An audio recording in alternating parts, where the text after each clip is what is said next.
live. I don't believe you. That was a little too fast. We are live. Yeah? Yep. All right. Very good. That's what we'll do. From the Gettysburg Museum of History Studios, you're listening to Addressing Gettysburg.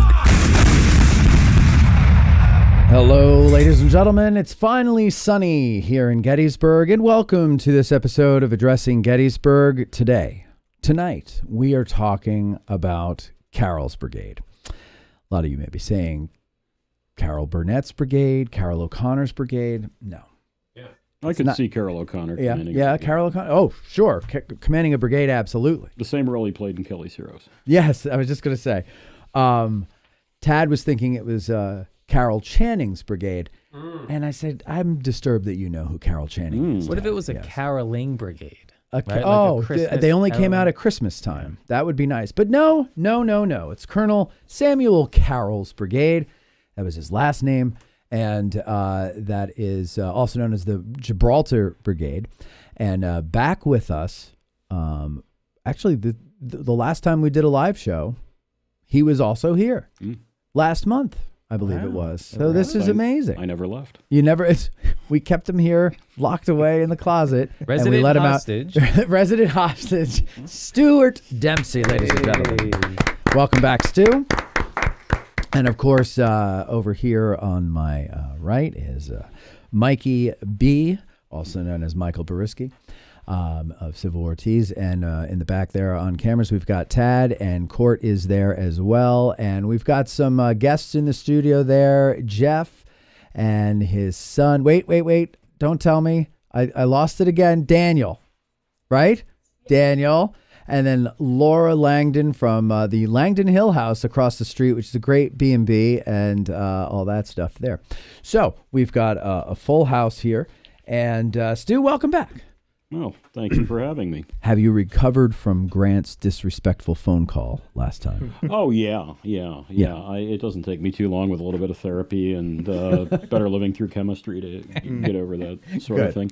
And I did have 2 weeks working in Poland to kind of get as far away from that as I could. How did that go? Really well. Yeah, really well. And you did that with Battleground History Tours? I did. We spent pretty close to 2 weeks doing Polish Second World War sites. Nice. And for those of you who remember us talking about it on the last show and maybe are disappointed you didn't get to go or whatever because it was maybe not enough notice or something, well, fear not, because there's other opportunities here. There are. The U.S. 250th, July 3rd through August 3rd this year, the Champlain Valley in the Revolution. July 30th through August. What did 3rd. I say? It's not a 1 month tour. Okay. Sorry, 30th. Thank you. October 1st through the 10th, Normandy. This tour is sold out. So it is sold out. You did not go to the website quick enough then. April 28th through May 7th, 2027, obviously. The Great Battles. What are you going to cover there? We're going to cover 3 battlefields in the Low Countries, starting with Waterloo, then moving ahead 100 years to do Ypres, and then finishing with Operation Market Garden, the That's Bridge cool. Too Far, etc. That's great. So you're spanning time there on that one. Spanning about a century and a half, more or less, yeah. And another U.S. 250th, summer of 27, dates to be announced, but they're going to cover the Philadelphia campaign. Yes. And October 1st through the 10th of 27, the Battle of the Bulge, including the Hurtgen Forest. Yes. That's pretty cool. So go to battlegroundhistorytours.com to take these tours with Stu. Are you the only guide, or do you have like partners? Or I do most of my own guiding for a lot of the venues, but I do on occasion also use local experts in areas that I'm not strong enough where I feel they're going to do a better job for my clients. Yeah. So with the Poland tour, I used other guides. I have done that for some of the World War I tours as well. Okay. So I do some, but not all of it. And your clients, do you do like a lot of corporate tours or groups, or is it regular people? It's really a cross-section of, I'd say, mostly ordinary folk. Really? Yeah. That's great. Great. Some mostly ordinary folk at the Battle of Gettysburg are what we're talking about today. And they went on and did extraordinary things. and Carroll's Brigade, 14th Indiana, 4th Ohio, 8th Ohio, and 7th West Virginia. Yes. There you go. There you go. We'll talk about them today. So let's do it. Where do you want to start? Well, let's, I guess, start briefly with the brigade commander, Colonel Okay. Samuel Sprigg Carroll of the Maryland Carrolls. That is a long established line of people who've had a great deal of influence in the Maryland colony and then state. Not far from here, right? Not far from here. He was born in 1832 in Tacoma Park, although I don't believe it was called Tacoma Park. I think that's a later name, but where he was born is now Tacoma Park, put it that way. And got a good education, came from some means. One of the places he was educated at was the St. James College, which, had there been a much bigger Battle of Falling Waters, had Meade launched his big attack on the 13th, 14th of July, that college would have been right in the middle of that whole thing. Yeah. It would be a major landmark in that battle. But he went there. Today, a very prestigious school. And then after that, went to West Point, where he graduated in the class of 56. Not very high, 44th out of 49. But we do have a few examples in this American Civil War of guys who graduated pretty far down on the academic list who ended up being pretty good combat officers. Yeah. And I don't think you're going to find a combat officer that is superior to Sam Carroll. What made him so good as a combat officer? He, I think, is a combination of things. He's one of those regular Army guys who understands volunteers. Okay. Some officers coming out of the regular Army found volunteers to be, annoying, ineffective. I'm used to giving orders, not explaining my orders, kind of thing. But other officers kind of understood how to work with that material and get the very best out of it. I always think of John Gibbon when he's given command of the soon-to-be Iron Brigade. He's one of those guys who kind of gets how to work with volunteers. And Carroll's one of those men. He's also got the good fortune to end up commanding some really, really fine regiments. But he himself, you never find a single negative thing, or I haven't, said by any soldier under his command at any moment in the war. They all think this guy is smart and courageous and, the first guy in the face of the enemy. They view him as a combination of, aggressive, effective on the battlefield, wise. So he's kind of the whole package that you would want as a combat soldier that you would want for your commanding officer, I think. There was something that I read, and here we go. So as they're marching into Meade had replaced Hooker, and let's see here. According to William Kepler of the 4th Ohio, he says there was an apparent distrust on the part of the men who had always seemed more anxious for real business than their general officers. The order also stated that the duty of defending our homes and driving back the invader. Kepler and others took issue with this order, thinking it too tame. They believed that, quote, we ought to destroy the invader instead of driving him back. Colonel Carroll tried to placate the men by simply saying, do as you have always done. And I picture him sitting on a horse, and they're just all standing around grumbling and everything like that. And he just goes, do as you have always done. Business as usual, boys, killing rebels. You'll do just good, and you'll do fine destroying these invaders. You don't worry about that. You don't need orders to do it. Yeah. So I remember that I highlighted that because it stuck out to me as a good leadership line. Yeah. And Kepler is a pretty good judge of character, I think. He wrote the regimental history after the war, and it's a very readable regimental history without too much of the occasional, so many regimental histories written in the post-war period are essentially, we were the indispensable unit, and, if we hadn't been there, then, the whole fate of the Republic would have been, would have been altered. But there's not much of that in Kepler's book. He's a pretty honest broker, I think. He talked about, this is kind of tying into the Meade taking command moment. Kepler recorded a conversation between several men on the march, and this is what he noted. These are comrades talking to one another on the march. And I don't know whether it's an exact quote or if it's apocryphal or what, but he recorded one comrade as saying, "What if they whip us this time?" And another responding, "They will not." "I'll die first," said another. "Here I," another.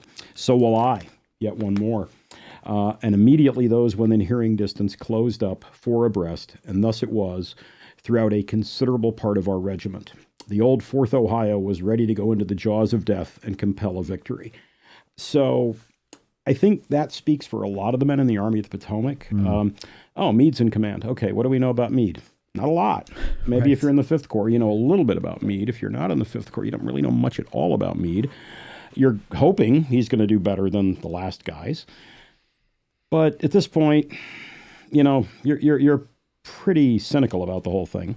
But what you do know is that you and your boys are going to fight as hard or harder than they ever have before in their lives. This is quiet undercurrent of this time it's going to be different.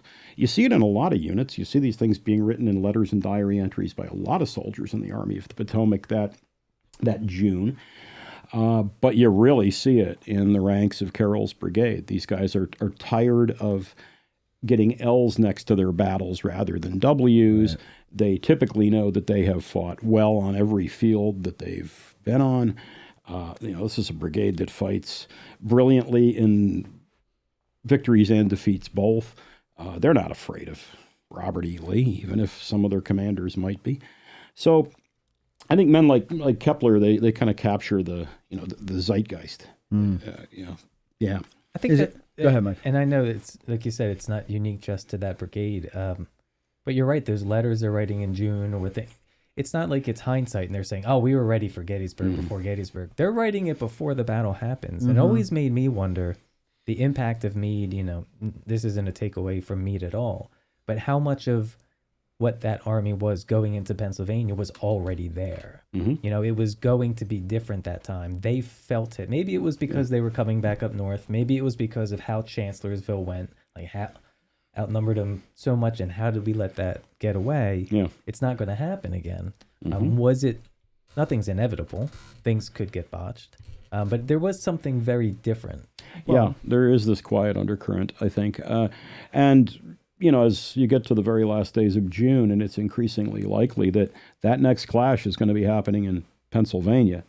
Now, everybody's happy to be marching up through Maryland because every one of these Union guys talks about the greeting they get in Western Maryland. People are thrilled to see them. People are throwing food at them. They're out of ravaged Virginia, and they're into this, beautiful promised land like the Catoctin Mountains and everything else, and, amber waves of grain everywhere. But then, of course, it becomes even more obvious that you're headed toward truly Union country in Pennsylvania.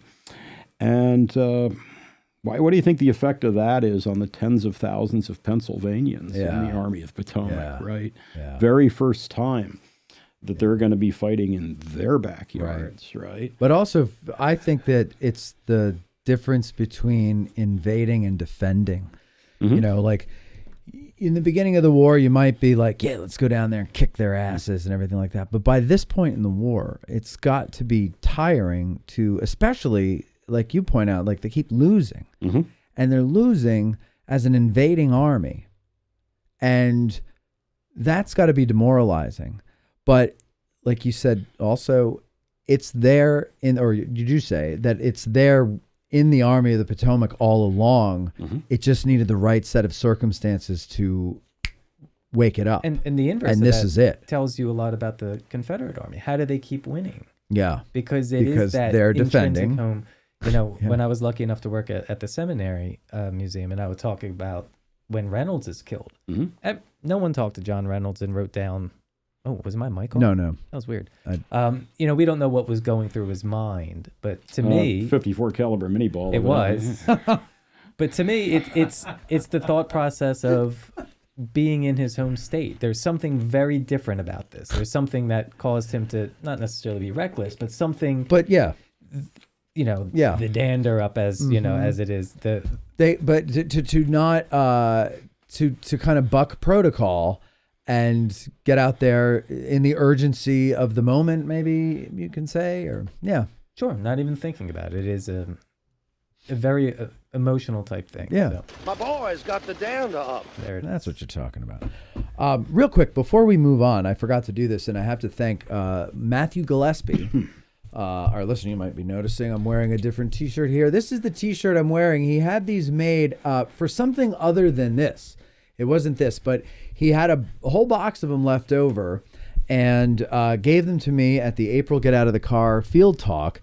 And he said, here, maybe you can do something with them. I know you're doing an episode on Carroll's Brigade. So I gave everybody one of them there. But we also have some more available. And I forgot to remind you all that the phone lines are open, 717-420-1978, if you want to call in free of charge to you. Or if you want to contribute to our efforts over here, we're going to go through the super chats.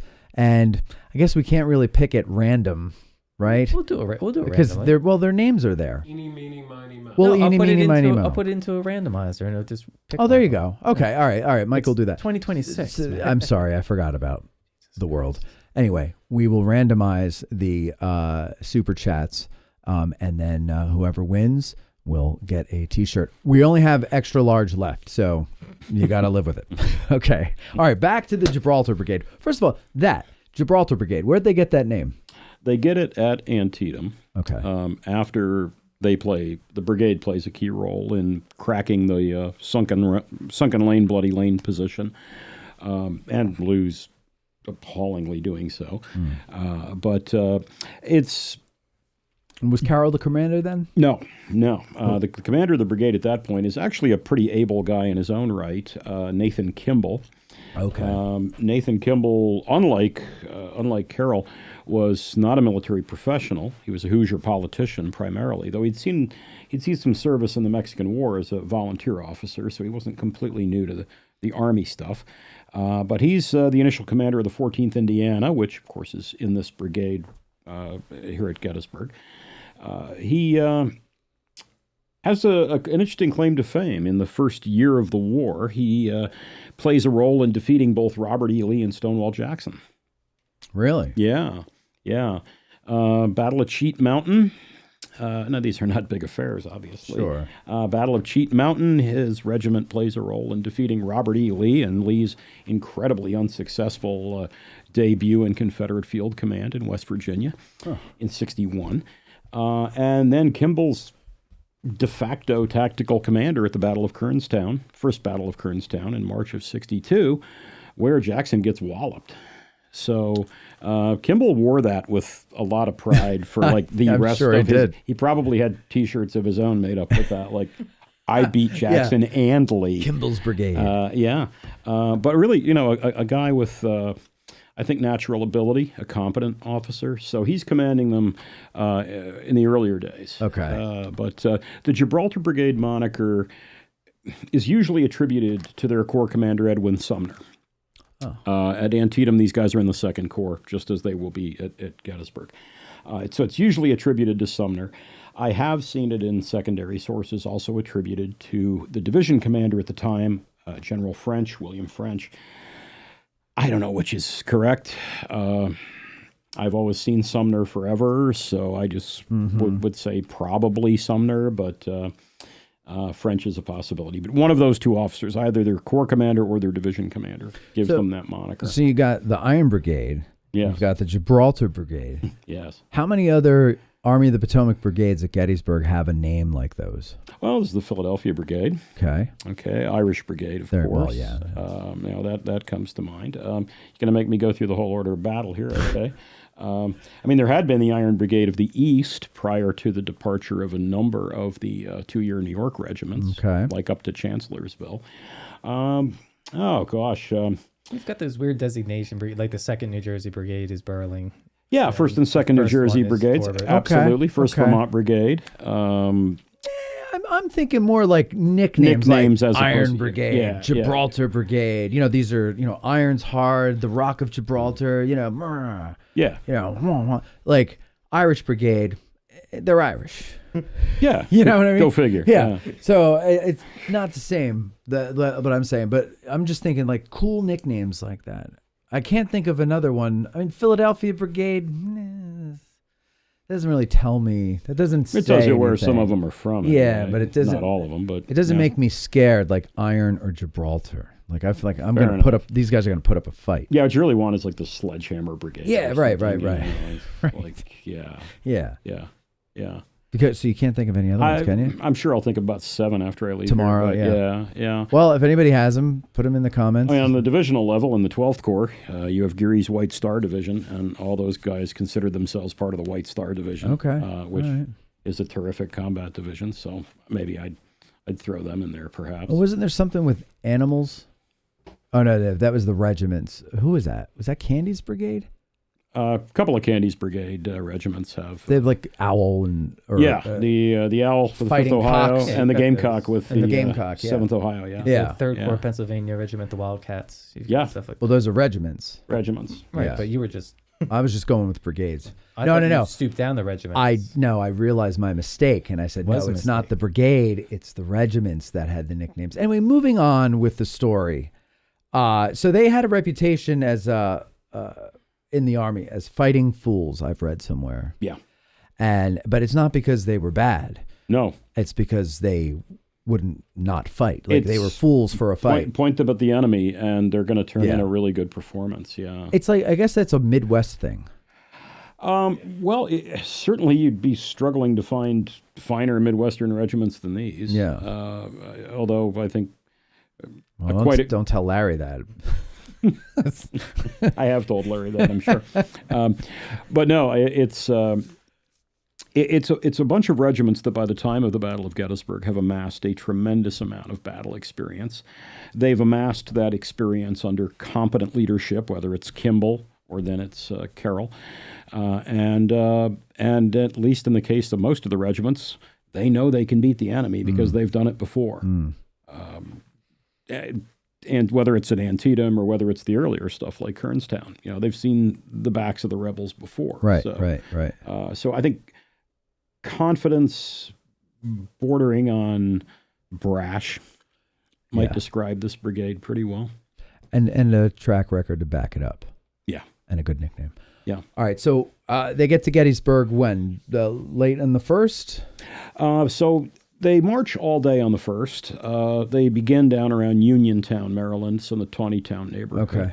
And they march all afternoon and evening toward Gettysburg. They're coming up the Taneytown Road. And somewhere around nightfall or a little after, they bivouac on what is essentially the east side of the Round Tops. So if you go out there today, like where the parks, roads like Howe Avenue and all those open fields around where Route 15 bypass is, that's where they camp. They bivouac. And then early the next morning on the 2nd, and I mean really early, like most of the men say about 3 a.m., they're hitting the road and doing that last like mile and a half, 2 miles. And then they're posted to Cemetery Ridge along with the rest of the 2nd Corps.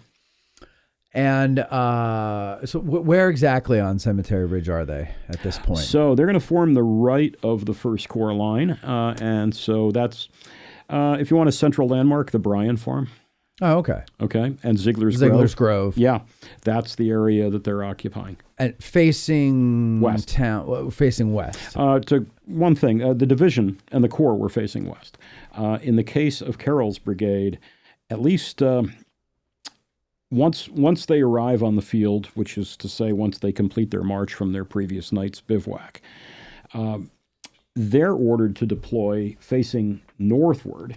And think of this in your mind's eye, with the left of the brigade sitting in Ziegler's Grove and the right of the brigade sitting on the Taneytown Road.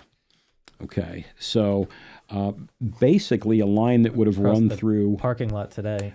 the parking lot today and where the old visitor center used to be. That's pretty much the stretch they're occupying. If you wander out in the woods or the weeds there today, which I've never seen anybody doing, but there is a nice little marker there to the 7th West Virginia indicating that regiment's position over there. In the fields. Yeah, like I'd say the fields between the Leicester House and the footprint of the old visitor center. About halfway between those 2 points. Okay. There's a low stone wall in the grass, usually overgrown. And there's a small monument to the 7th West Virginia there. Tad, if you want to go to the computer here, so this is the area you're talking about here, Stu, right? So yes. This is the old visitor center. Here's the parking lot today. So you're saying they're kind of facing at an angle like this? Can we go a little bit southward? A little bit southward, sure. Yeah. Okay. Is it this wall? So start with Ziegler's Grove. All right, so Ziegler's Grove right here. Yeah, there you go. Okay. And then just draw a straight line across to the Tawnytown Road. There you are. Oh, okay. So very good. Where's that West Virginia? Where's that West Virginia monument at? Okay, so let's move the cursor to right there, Right up a little, and then go right. All right. Right there. All right, let's see if we can see it. Yeah, I think you. Oh, this little thing right here? No, it's up along the wall. Oh, this right here. That's it. Like, this is amazing. One of the lesser visited markers, I imagine, on the battlefield. Wow, look at that. But there it is. All right, there it is. So that's where it is, folks. Look, not far off the road. It's right there. You can go see it. Little path right there. One of 4 monuments and markers to the 7th West Virginia on the battlefield. One of 4. Mm-hmm. Okay, so East Cemetery Hill. East Cemetery Hill's their primary monument. Okay. East Cemetery Hill is also their other 2 markers.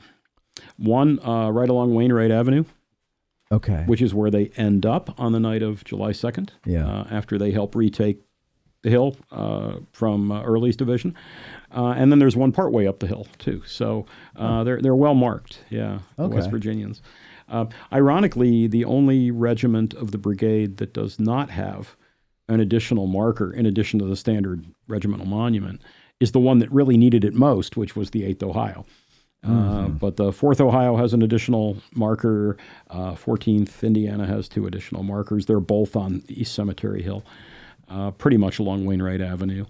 And again, marking their end of July 2nd and really through July 3rd and 4th position because they stay there. But we're getting ahead of ourselves. We are getting ahead of ourselves. Because we still have the morning of the 2nd to get through. We do. And initially, again, they are facing northward. So they're facing toward the backside of Cemetery Hill, if you will. Okay. It would be as if they were facing where the former Rosenstiel Museum used to be. Okay. Got it. Yeah. Now, the formation they're in is a little problematic. I only know that nerds care about this stuff. So it's nerds who listen to this. That's why I mention this. So, and so am I. The battle reports are a little contradictory. The way I read them, and then when I go on Google Earth and do some measurements and figure out the width of these regiments' formations and things, it looks like there are probably 2 regiments up front and 2 regiments deployed behind. Oh, okay. It's the best way for them to fit into that space. And it fixes the conflict of the commanders of the 4th Ohio and 8th Ohio both saying their regiment's right was on the Tawnytown Road. Because they both were. Presumably. Yeah, yes. okay. Yes, Gotcha. yes. So that's the most likely position, facing north, 2 regiments abreast, 2 regiments behind, the Ohio regiments being on the right of the line, of each line. Seems to be the body of evidence. And I think one of the things they're doing there, to be perfectly honest, is they're backstopping the 11th Corps up on, just a short distance away up on Cemetery Hill. They're backstopping the Vermont Brigade, Stannard's Vermont Brigade, because who knows if they're going to stand. I mean, 9-month troops who just appeared in the Army overnight. Can we rely on those guys? We're not sure if we rely on the 11th Corps or not. So I think that's kind of why Carroll is placed where he is. You're backstopping these troops who may or may not hold their ground. I want to ask you, Stu, because I've always had a hard time getting this picture in my head, and mainly because if you go back to the Smith's Brigade episode we did, the town, particularly Colt Park, throws everything off. Totally. In your mind, trying to picture this. Mm-hmm. So the 11th Corps on Cemetery Hill. Mm-hmm. How is the line configured? Because in my mind, I want it to be perfectly aligned along the roads or along the Taneytown Road, right? But it's not. There, that wouldn't make sense, would it? Well, parts of it are aligned along the roadway. Okay. Certainly, Orland Smith's brigade, or the bulk of it, is aligned along the Taneytown Road, and then the right flank regiment, the 55th, turns and kind of follows Emmitsburg Road, Steinver Avenue today. So that's kind of following the roadways. Okay. When Coster's brigade was, for a time, to their left, they were also along the Taneytown Road. And then, of course, if you look at East Cemetery Hill, the bulk of the Union Infantry on the east side of the hill are along Brickyard Lane. Which is Wainwright today? Yeah. And a whole lot of the artillery is pretty much along Baltimore Pike, more or less. So continuing then south from Cemetery Hill, and you've got Smith's Brigade and everything there. What is so Smith's Brigade, Coster, when he comes back, is he completely useless at that point, or is he put back online? He's put back online, although, I mean, it's a really, really truncated brigade at that point. It's really just a reasonably respectable regiment, right. Numerically. A couple different things, and Coster sources for July 2nd and 3rd. There aren't a lot of them, unsurprisingly. Everybody in three of those regiments basically gets killed or captured the day before. There aren't a lot of guys to write accounts of July 2nd and 3rd in Coster's brigade. But for some detachments of that brigade are sent into the edge of town. Some of them occupy the Wagon Hotel for a time. Okay.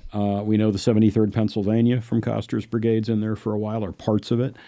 They seem to have been relieved by bits of the two New York regiments at times.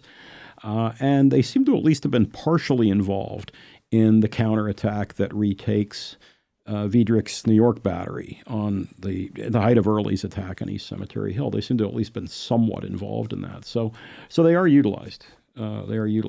Okay. And then, so I'm just trying to picture this in my head here, so bear with me. So coming down, say, the Taneytown Road, you've got the left of the 11th Corps. Mm-hmm. And then 2nd Corps, 1st Corps, they're further down, starting Ziegler's Grove, or are we talking like right online after them? We're talking about Carroll's brigade today, and you're saying at first they're facing north. So I'm picturing the line looking like this: 11th Corps, and then right. More like 11th Corps, 3rd Division, 2nd Corps with got it. An L sticking out. Got it. Okay. That's what okay.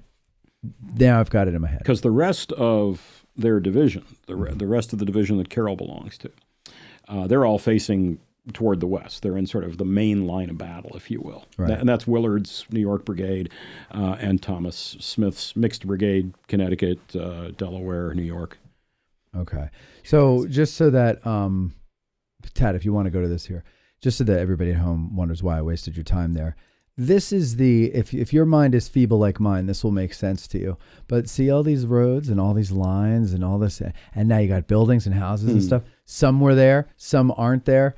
So I'm trying to just make sense of it all. Here's East Cemetery Hill over here, and this is the Brickyard Lane that he's talking about. It's called Wainwright today. And the Wagon Hotel was right here. It's a gas station now. And so it's a very complicated area, road-wise and otherwise there. Yes. So it was a little complicated in 1863, and it's way complicated now. Yeah. And you can't really, they couldn't have placed monuments too accurately there because of roads and other things like that. So you can't go by the monuments in that area. Well, in terms of Orland Smith's regiments, I mean, for up until the 1970s, I think it was, The 73rd Ohio's monument was on the Taneytown Road, like on the shoulder of the Taneytown Road. Okay. Not 20 feet off it like it is today. But it was hit by cars on multiple occasions because here's this big monument taking up about 25% of the Taneytown Road. And since a certain percentage of the population is incapable of operating motor vehicles safely. Yeah, especially here. Especially here. Yeah. It got bumped a couple times and a lot of near misses. And finally, I think it was the 1970s that they said, all right, we're going to move the bloody thing. So you did have at least one monument in the road, ill-fated. Yeah. Well, that was bound to happen. Yeah. Yeah. Mike, did you want to say something before we moved on? Oh. No, I was being a New Jersey person when he said Smith's Brigade, and he forgot to say New Jersey. Oh. Yeah, 12th New Jersey, sorry. It's all right. Sorry. But you know what? It's the only person... They weren't at Antietam with that brigade. That's so. true. There you go, Mike. Mike's the only person who left New Jersey who can't leave it behind. That's okay. 12th's a fine regiment. Well, they deserve I'm not a great saying deal they're of not, recognition. But, he's like, oh, New Jersey. I was trying to find these... Mikey, if you love it so much, why don't you marry it? I was trying to go back and show this to Matt. I don't know how to transfer it to him, but there's what you were talking about with the old monument. How it was yes, right on the road. Yes. Yeah, kind of asking Just for it almost. Email it to me. Yeah. And I'll show yes, the 342 officers and men of the 12th New Jersey will get my... Okay. Plus, they got Model 42s, and I love Buck and Model Ball. Oh, there you go. The Buck and Ball guys. Yeah, That's right. Yeah. All right. So let's move on then to Carroll's Brigade. Carroll's Brigade. Back to Carroll's Brigade. Yeah. So the brigades in that position there. Who the 8th Ohio gets sent out to what? Support a skirmish line. How did explain the skirmish line to us here? Okay. So, first off, there is a skirmish line established out in front of the 11th Corps line on the evening of July 1st. As you would imagine, anytime you're in a defensive posture like that, you're pushing forward a skirmish line. If you're in a defensive posture, like the Army of the Potomac is, like the 11th Corps was that evening, then its role is to act as a buffer, an early warning system, essentially for you. If the enemy advances, you're going to inflict some pain and then get out of the way and let the line of battle do the heavy lifting. Mm-hmm. So when the 2nd Corps moves into position on the morning of the 2nd, and of course they are taking position to the left of the 11th, so they're going to push out their own skirmish line. And on their right, that's connecting with the 11th Corps Skirmishers, who in that case would be the 136th New York, the very left regiment of the 11th Corps. And they connect with a number of different regiments that are rotated out from the 2nd Corps to do skirmish line duty. I mean, at different times, it's the 39th New York, the Garibaldi Guards are out there. Another occasion, the detachments from 14th Connecticut and 1st Delaware are out there. I do not believe the 12th New Jersey does any time on the skirmish line. I don't believe. I'm not sure about the 108th New York either, but some of those regiments are out there. The Confederates wouldn't have been all that far away because the Confederates had already established, and you can go back and listen to the Orland Smith's Ridge episode to kind of revisit some of this. The Confederates occupy a low ridge line in places not that low. That's about 300 to 350 yards west of Cemetery Hill, and at about 700-800 yards to the east of Seminary Ridge. Well, the Confederate control of that ridge line gives Lee's army, first off, it gives Lee's army an opportunity to mass very close to Federal lines, but it is also utilized consistently throughout the battle as a sharpshooter's position, as a skirmisher's Cemetery Hill. They begin a sort of a slow, steady attrition against Union troops on Cemetery Hill. So it's important for Union forces to go out and control that ground. We talked in that Orland Smith episode about the fighting that entails for that Union brigade, but the skirmishers from Carroll's brigade are going to be tying into that same ground. They're just the southern part, the southern extension of that same fight. The people they're facing, primarily Thomas's Georgia brigade. The Confederates have a position that their skirmish line reserve would have been in Long Lane, the stretch of Long Lane that runs north to south. There's an east to west stretch of it that didn't exist back then. But the Second Corps immediately sends out parties of skirmishers to try to clear the Confederates out of there. And this is going to go back and forth for a good part of the day on July 2nd, actually. Early on, Carroll gets orders to send 4 companies, a detachment from one of his regiments, out to hold that advanced skirmish line. So this is west of the Emmitsburg Road we're talking about here. And so 4 companies from the 4th Ohio were detailed for this task.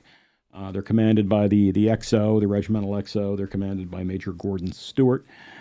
And he takes his approximately 120 officers and men out onto the skirmish line in the morning. And they're the only westward facing part of Carroll's brigade at that point. Okay, they do what I suppose you would call low intensity skirmishing throughout the morning and early afternoon with their Confederate counterparts. To the point where in the afternoon, Carroll is going to order those 4 companies to be withdrawn and replaced by just 2 companies. Figuring, well, the action's not that hot. I'd rather give the boys some rest. 2 companies will do fine.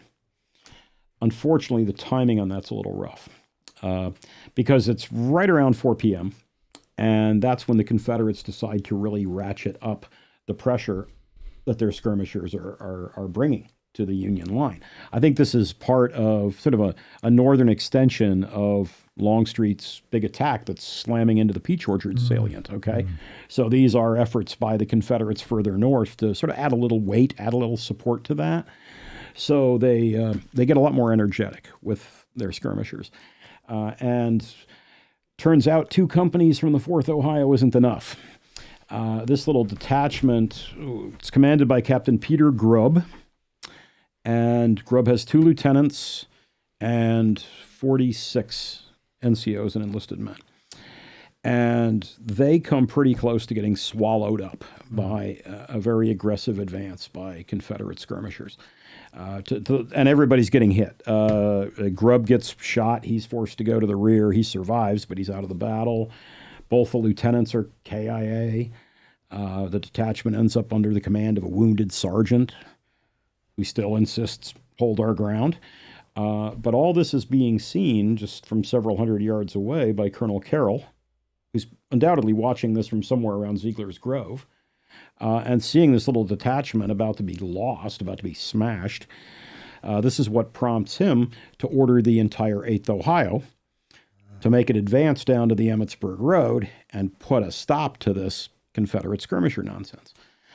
So the commander of the 8th, and that's Lieutenant Colonel Franklin Sawyer, he is ordered basically around 4 o'clock in the afternoon to charge the Emmitsburg Road because some of the Confederates had already moved around Peter Grubb's detachment and had reached the Emmitsburg Road. So they're behind the 4th Ohio detachment. Okay. And Franklin Sawyer's orders were put an end to that. Drive the Confederates back, kick them out of the road, push them back a respectful distance, and establish your own advanced outpost to keep them at bay.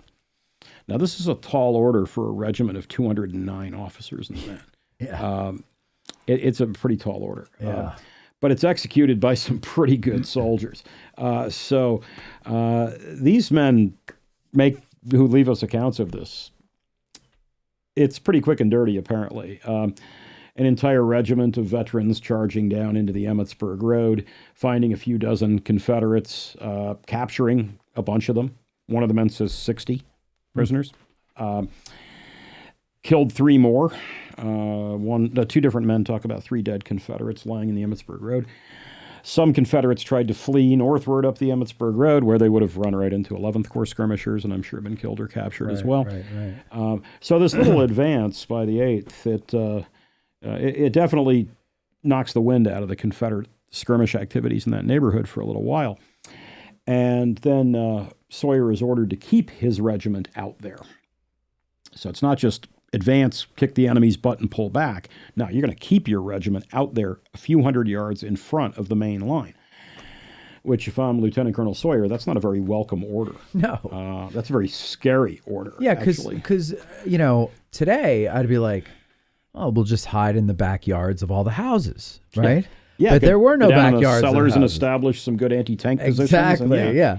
Not happening back then though. It's wide open fields. Wide open country. Yeah. So what? But there is still a skirmish line out there. It's not that the 8th Ohio is the only skirmish line, right? Like the 4th is still there in part, or is the 4th completely back with the? No, actually, the detachment from the 4th that gets all shot up and gets its leadership decimated was ordered to remain out there. Okay. Even though they're down to half strength, they stay out there till around midnight. And they're when they're finally pulled out. They're the ones that have the monument across from the 8th, right? Yes, they do. The small marker. Yes. Yeah. Now that's specifically to companies G and I, and those were the two companies Captain Grubb had that get Right, because they pretty have well another pasted. one on East Cemetery Hill. Not the 4th. The 4th. Yes. Yeah. Yes. I'm sorry. Yeah. Now, where that company G and I marker is completely wrong. If you wanted to place that in its, and again, these are approximate because the land is so altered out there beyond any recognition. But I would say if you put that marker somewhere behind the friendlies, you'd be about right. And that's really what they were fighting for. You've got a KFC, right to- a Yes. McDonald's, Yes. and a Friendly's in a row. Yes, We're fighting for the right to diabetes. Yes, yes. It's our Conehead Sundays. yeah, I'd those fight are- and die for those. Those are my It's favorites. a rocky road to Richmond. Yeah. Hey. Good one. Yeah. No, pretty lame, actually, but, but yeah. that's why it was good. It was a good dad joke. More, yeah. more super chats and the jokes get better. Yes, that's our promise. Right. Do we have any super We have chats? 2 right now. All right, let's. 3. Okay, what are they saying? Matt Gillespie said, "Thank you for having your guest explain the alignment of the 11th and 2nd Corps." Oh, good. He okay. had the same question, but probably got it a little quicker. a little sooner than I 10 did. minutes earlier than you did. Like a yeah. normal Well, person. he was a teacher, so he would. Ken Wyman said, "Enjoy a coffee on me, gentlemen." Oh, thank you, Or Kenny. Pizza. We had pizza. It was good. We had some pizza, yeah. And 6 questions. Lentz has come in here and said, "How aware was the 8th Ohio of the departure of the rest of the brigade to East Cemetery Hill?" Yeah. Although we haven't Well, gotten we haven't there gotten yet. there yet, Mike. So we but will that's get there. that's a good one. We'll remember that when we get there. And we'll say, "Are the Dutch gal donated $9?" Right in the Dutch gal, yeah. Said, "Thanks." One of for my the show, favorite guys." screen names there. Oh yeah. Okay, so the 2 Ohio well, part of the 4th and the 8th Ohio are out on the skirmish line. And you touched on it again today, but back to the Smith's Brigade episode, you never really think of a skirmish line as intense fighting. Right, because you rarely ever hear that, and when they tell you, well, the purpose of a skirmish line is to warn. It's like an early warning system and everything, and the men are spread out and everything. It makes you think like couple pot shots and run, and it's not a big deal. They're not staying out there all this time, but like there's some heavy fighting going on the skirmish line in Colt Park. Tremendously Yeah. heavy fighting. With, given the numbers involved, some pretty, at times staggering losses. And the entire company's basically swept away in a few cases. I think there's a big difference between, we're using the same phrase and they're deployed almost the same way, but between a skirmish line and engaging as skirmishers. Yes. Movie Gettysburg. Good. No, how that's Buford good. talks Yeah. about they'll be coming, skirmishers 3 deep. Yeah. And the Confederates are attacking Buford as skirmishers. There's no point in being in line formation. Well, again, skirmishers. Absolutely. And Yeah. you have obstacles in the way. You can move easier. You Right, can, right. Be more flexible. So all that fighting, I'd imagine, in Colt Park is very different than, little pot shots. It's a heavy engagement. Well, but go a little bit more in detail when you say there's a difference between a skirmish line and fighting as skirmishers. So if you're on a skirmish line, aren't you fighting as skirmishers? You are. What I mean is a skirmish line as in... But if you're fighting as skirmishers, are you on a skirmish line? Yes. Yes and yes.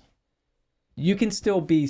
The term skirmish is used so loosely. So there's an actual way in the book how to deploy as skirmishers. X amount apart. Yeah. You go forward and backwards. And you have but your that's- reserve and... Yeah. Right, and that's the tactical concept. And, when you send out your line as, like you said, your feelers, that's how you have them out there.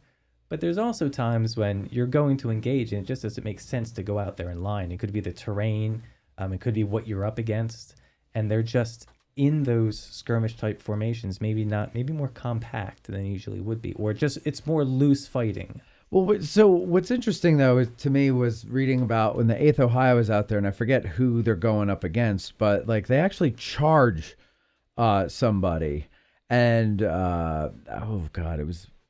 I think it was from Thomas's brigade. I don't remember the regiment, but they're coming out, and the 8th goes and charges them, and they go back to Seminary Ridge because I guess they thought there were more troops coming over the ridge. Do you know what I'm? Not entirely. All right, let me see if I can find it. If you can find it, yeah. Keep talking. Well, I think that maybe the first thing to point out here is that when we're talking about Sam Carroll's brigade at this battle, we're really talking about two completely different engagements. Now, up until about 4 p.m. on July 2nd, we're not. We're talking the whole brigades together at that point. We're talking just one collective experience. But then that changes when, first off, the 8th Ohio was detached from the brigade, sent out to this advanced outpost and told to hold it for potentially ever. And a couple hours later, about 3.5 hours later maybe, the rest of the brigade gets sent over to East Cemetery Hill, as we know, and stays there, doesn't come back. So you're really talking at that point from late afternoon, July 2nd, through the close of the battle, two completely different fights that this brigade is making, and in no way really connected to one another. So if we want to start, since we're on this skirmish line thing, if we want to start with the 8th Ohio, so when they execute that initial attack that blunts the aggressive Confederate skirmish activity and kind of rescues the beleaguered companies of the 4th Ohio, once they achieve that, Lieutenant Colonel Sawyer deploys the 8th in the Emmitsburg Road in a quite sunken section of the Emmitsburg Road, which is not sunken today. Right. It's basically the stretch of road where in front of, and I'm going to keep using these idiotic friggin' landmarks, basically it's the part of the road that's in front of McDonald's, that's in front of Friendly's. That's where it would have been.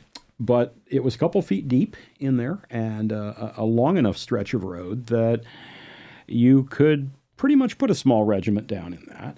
And of course, the first thing these veteran Buckeyes do is they also start tearing down the fences on either side of the Emmitsburg Road and piling them up on the west side. Yeah. And before long, you've got a few feet of real protective cover in front of you.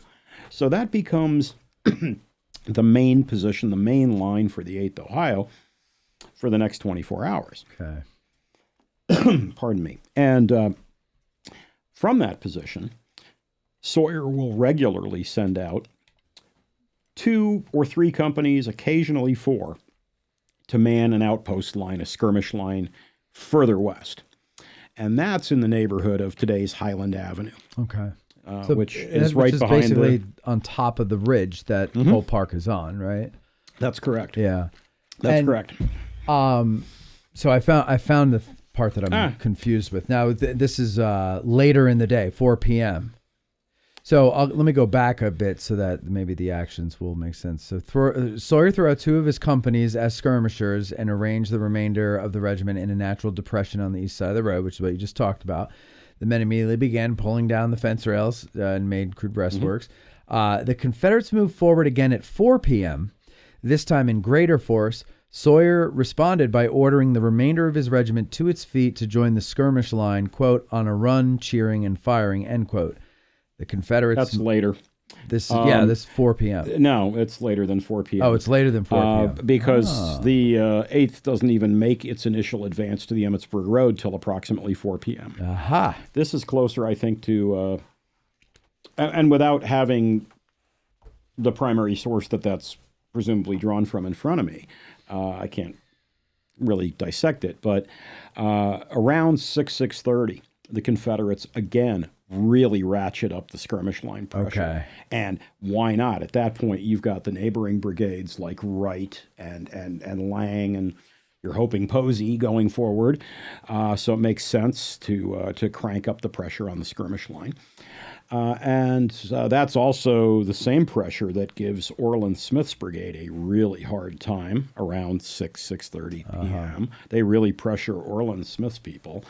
And in response to that, and not the only time he'll do it, Sawyer is basically going to say, everybody up out of the Emmitsburg Road, everybody's going to go out onto the skirmish line, where they've torn down fence rails there too. They've built some ad hoc rail barricades.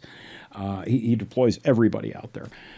He does that again, I would add, just after dawn on the 3rd, when it looks a lot like the Confederates are going to try to overrun his position. Sawyer talked about on the night of the 2nd. So his regiment's already been out there now for several hours. They've already lost some people.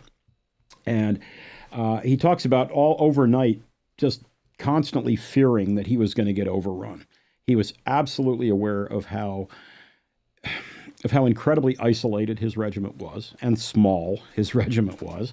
And so he was sure the Confederates are going to try to overrun him either at night or at first light on the 3rd. And it looks to him like he's going to get overrun about dawn on the 3rd. So once again, he calls everybody, up out of the trench, up out of the road, onto the rail piles, and even the walking wounded at that point. And Sawyer has set his sword aside. He's carrying a rifle musket. So multiple times he's going to have to just throw everybody out there to try to keep his position intact. And it's I think some of the things we don't factor in. You have this isolated regiment in this unenviable position. Yeah. How are they getting water? We have no idea how they're getting water. None of the men tell us that one way or another. My suspicion is because they're not getting any water. It would be a long, dangerous walk back to Cemetery Ridge with a pile of canteens over your shoulder. There's no immediate water source anywhere near the regimental position. Right. On July 3rd, at least one of the men talks about the water in his canteen is now too hot to drink. Yeah, I saw that. So everybody's dehydrated. Food is less of a problem. First off, you can operate hungry a lot better than you can operate dehydrated. Yeah. So there's that. But they do talk about robbing the haversacks of dead Confederates who fall in their neighborhood and, getting some rations out of that.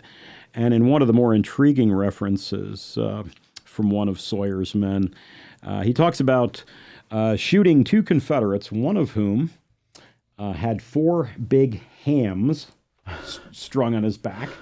Yeah. And the other Confederate who had, quote, a cheese the size of a grindstone strapped to his back. So that provided food for some of the regiment anyway, yeah. I would imagine. The idea of the starving Confederate in the Pennsylvania campaign is pretty much a non-starter. It's bull. Yeah.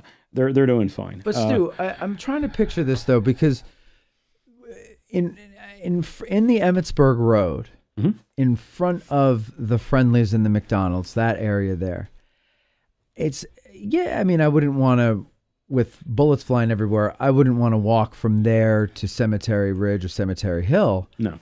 But it's not like I'm at the Bliss Farm and having to walk that. Yeah. You know what I'm saying? Yeah. Like and especially because assuming the lay of the land was essentially, as far as ridges goes and elevations and all that, essentially the same as today. The Emmitsburg Road in front of McDonald's and Friendlies is lower than the peak of the ridge in Colt Park, right? Yes. So it's still lower, although it's not sunken. Mm-hmm. And I would feel... Now, this might be because of all the houses and trees that are in the way blocking my view here, but I would not feel safe from artillery. I would feel safe from musket fire because I'm assuming, unless I'm wrong, that the Confederate skirmishers are on the reverse side of the ridge from where I am back on the Emmitsburg Road. Because if the skirmish line is at the crest of the ridge, then the Confederates presumably are on the lower slope, right? I think you've got that about right. With the one joker in the deck being, we just don't know quite how much those contours were altered when they put in all that stuff between the 60s and the early 2000s over there. But yeah, I think you've got the essence of it. And it does occur to me, too, that just to the rear of the 8th's main position in the Emmitsburg Road was one farm owned by David Ziegler. Right. So you might be getting water from the well there, assuming there's not like a mule laying in it or something. But nobody talks about sending out a canteen detail or anything like that. They do talk about running low on water and having water that's just too hot to quench their thirst. Yeah. Again, food's not a big problem. Lack of sleep is a big problem. Tiny regiment that's been losing men in dribs and drabs. Each one of these little clashes with the Confederate skirmishers ends up costing them 12 men here or 14 men there. And it's not long before your 209 guys is really starting to shrink.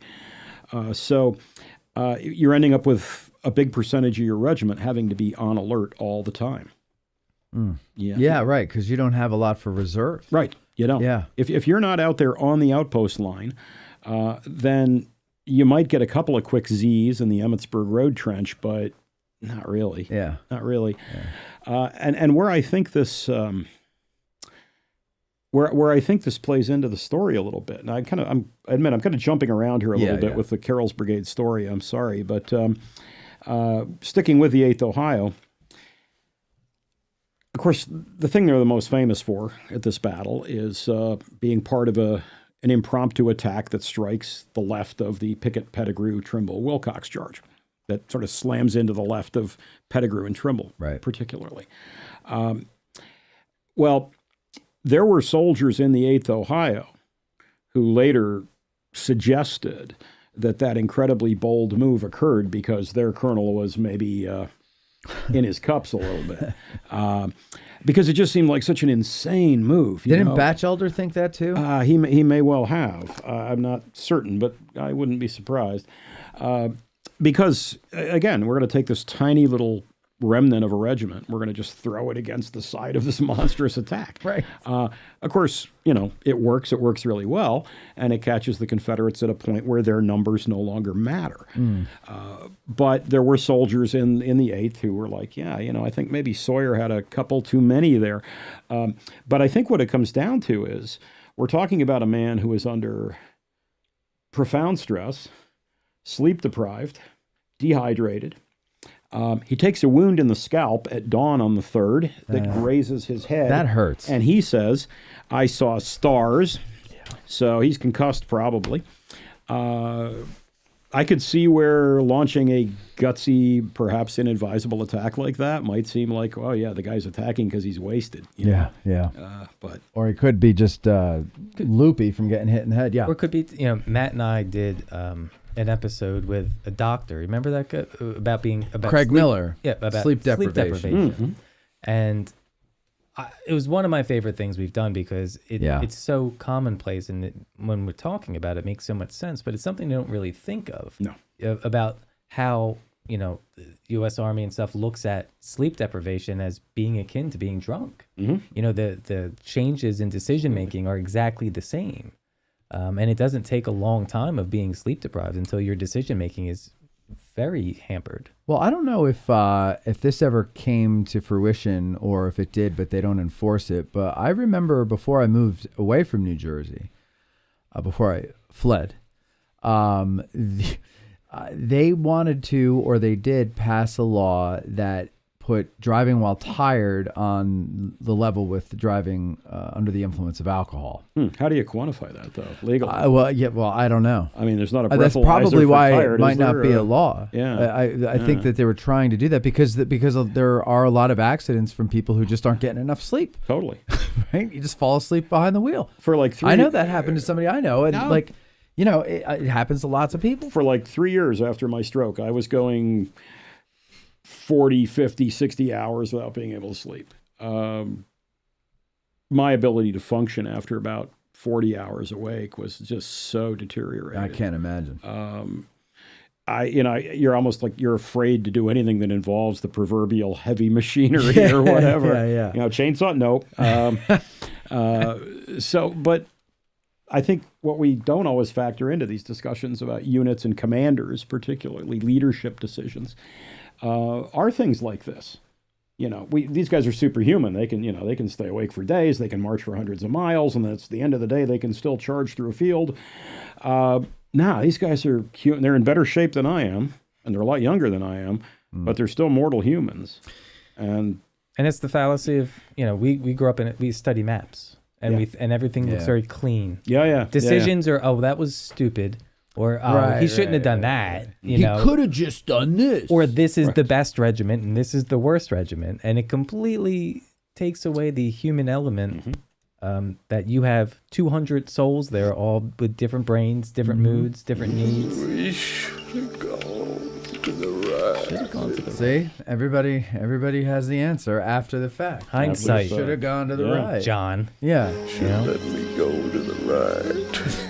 So I do really think that if you're looking at Franklin Sawyer out there, his activities, this has to be a man by morning on the 3rd who is beginning to succumb to that combination of dehydration, stress, the stress of the moment, the stress of leadership under those circumstances.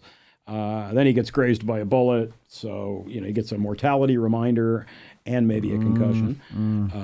He's also just spent 2 days with no one on his flanks. Yeah. The most secure place you want to be in that linear style of fighting is having that somebody security. Good on your left and right. And the rest of the brigade, which you're used to fight, they've been through Antietam and everywhere else. They ain't there. They're gone. They're gone. Wait, so that's the one thing, and then we'll get there because we must move the story along. They're sent out, Carroll, the 8th Ohio, and these 2 companies from the 4th Ohio, out into no man's land, basically, on the skirmish line. And Carroll's brigade eventually is going to leave. Yeah. And, they have to. It's just the way the circumstances are. But why isn't the 8th and the 4th, in part, why aren't they replaced? Why aren't they relieved? Or, is it, what is the purpose of leaving them out there? It's a good question, and I'm not confident that there's an acceptable answer. It kind of seems like they just got forgotten about. It can't be, because Carroll was the commander of the 8th, right? I don't know about forgotten about. Certainly not forgotten about by Carroll, but then by about 8 p.m., Carroll's heading off to another part of the battlefield, not to return, at least not immediately. So at that point, then the 8th does become kind of the orphan unit out there. But they're also, that main line of the regiment in the Emmitsburg Road is within clear view of pretty much every federal soldier on that corner of the battlefield, including the division commander, Alexander Hayes. They have to be serving a functional. It could be just as a speed bump. They're keeping the Confederate skirmishers away from the guns on Ziegler's Grove and Cemetery Hill. So someone has to be there, and if they're doing fine, just keep doing what you're doing. Yeah, that's probably right. Right. Yeah, you're right. Like, if it's not them, somebody else is going to have to go there. And whoever that is will be separated from their brigade, whatever they're sent to do, if they're sent away to do anything. So I guess it's 6 of one, half a dozen of the other. Well, another thing, too, is, their immediate neighbors, like we've talked about, would be the regiments of Orland Smith's brigade. And Smith's men do not have a backup position in the Emmitsburg Road. They don't have a natural trench in the Emmitsburg Road. So when they're sending forward skirmish companies to relieve other skirmish companies, they're having to cross 300 yards of pretty open country to do it, usually under fire from talented Confederate sharpshooters. And their casualties reflect that. So maybe the thought is, well, you may be a little isolated out there, Colonel Sawyer, but at least your main line of resistance is in a trench. Right. And you're not exposed to that same, coming and going that the regiments on your right are. So as long as you're not being directly attacked, it's a pretty safe spot, as long as you're not being directly attacked. Yeah. They have an interesting evening. A couple of things happen with the 8th at night. One of those, I'll let a member of the 8th who wrote a lot about his service. We're fortunate that the 8th Ohio vets left us with a pretty substantial amount of primary source material. But one of the men is Thaddeus Potter. And he talked about the night of July 2nd and said, at dark, the firing ceased along the picket line, and we left our cramped positions behind our rail piles to take a stretch on the ground and have a smoke. As we lay there, an officer rode up, almost onto us. "Hello, who are you?" he asked. "Yanks," was the answer. "Well, by God, I'm not," and away he went. We sent a few shots after him, which called forth a liberal response from the rebel pickets and made us get to our rail piles in a hurry. Sawyer, kind of getting back to that idea of this is a stressed out regimental commander, he remembered a gloomier night than was now experienced by us can scarcely be imagined. We were a good way in advance of our division, without any direct support, with no knowledge whatsoever as to the outcome of the battles of the day, ignorant of the hopes, probabilities, or prospects of the morrow, threatened by a stealthy and skulking enemy, amid our dead and wounded, too nervous, if not too cautious, to sleep. We stood by our arms the whole night, watching for the enemy and waiting for the morning. So that's life out there on the skirmish line. That's what I'm saying. It's like he's got no word about what is going on. He's in a vacuum informationally. What are our goals? What is the plan? What is your job out there? Is the army going to retreat in a few hours? Right. Are you covering our escape? Like, what's going on? Yeah. Okay. All right. Yeah. The men also talk about a moment of humanity where a Confederate skirmisher comes out essentially under...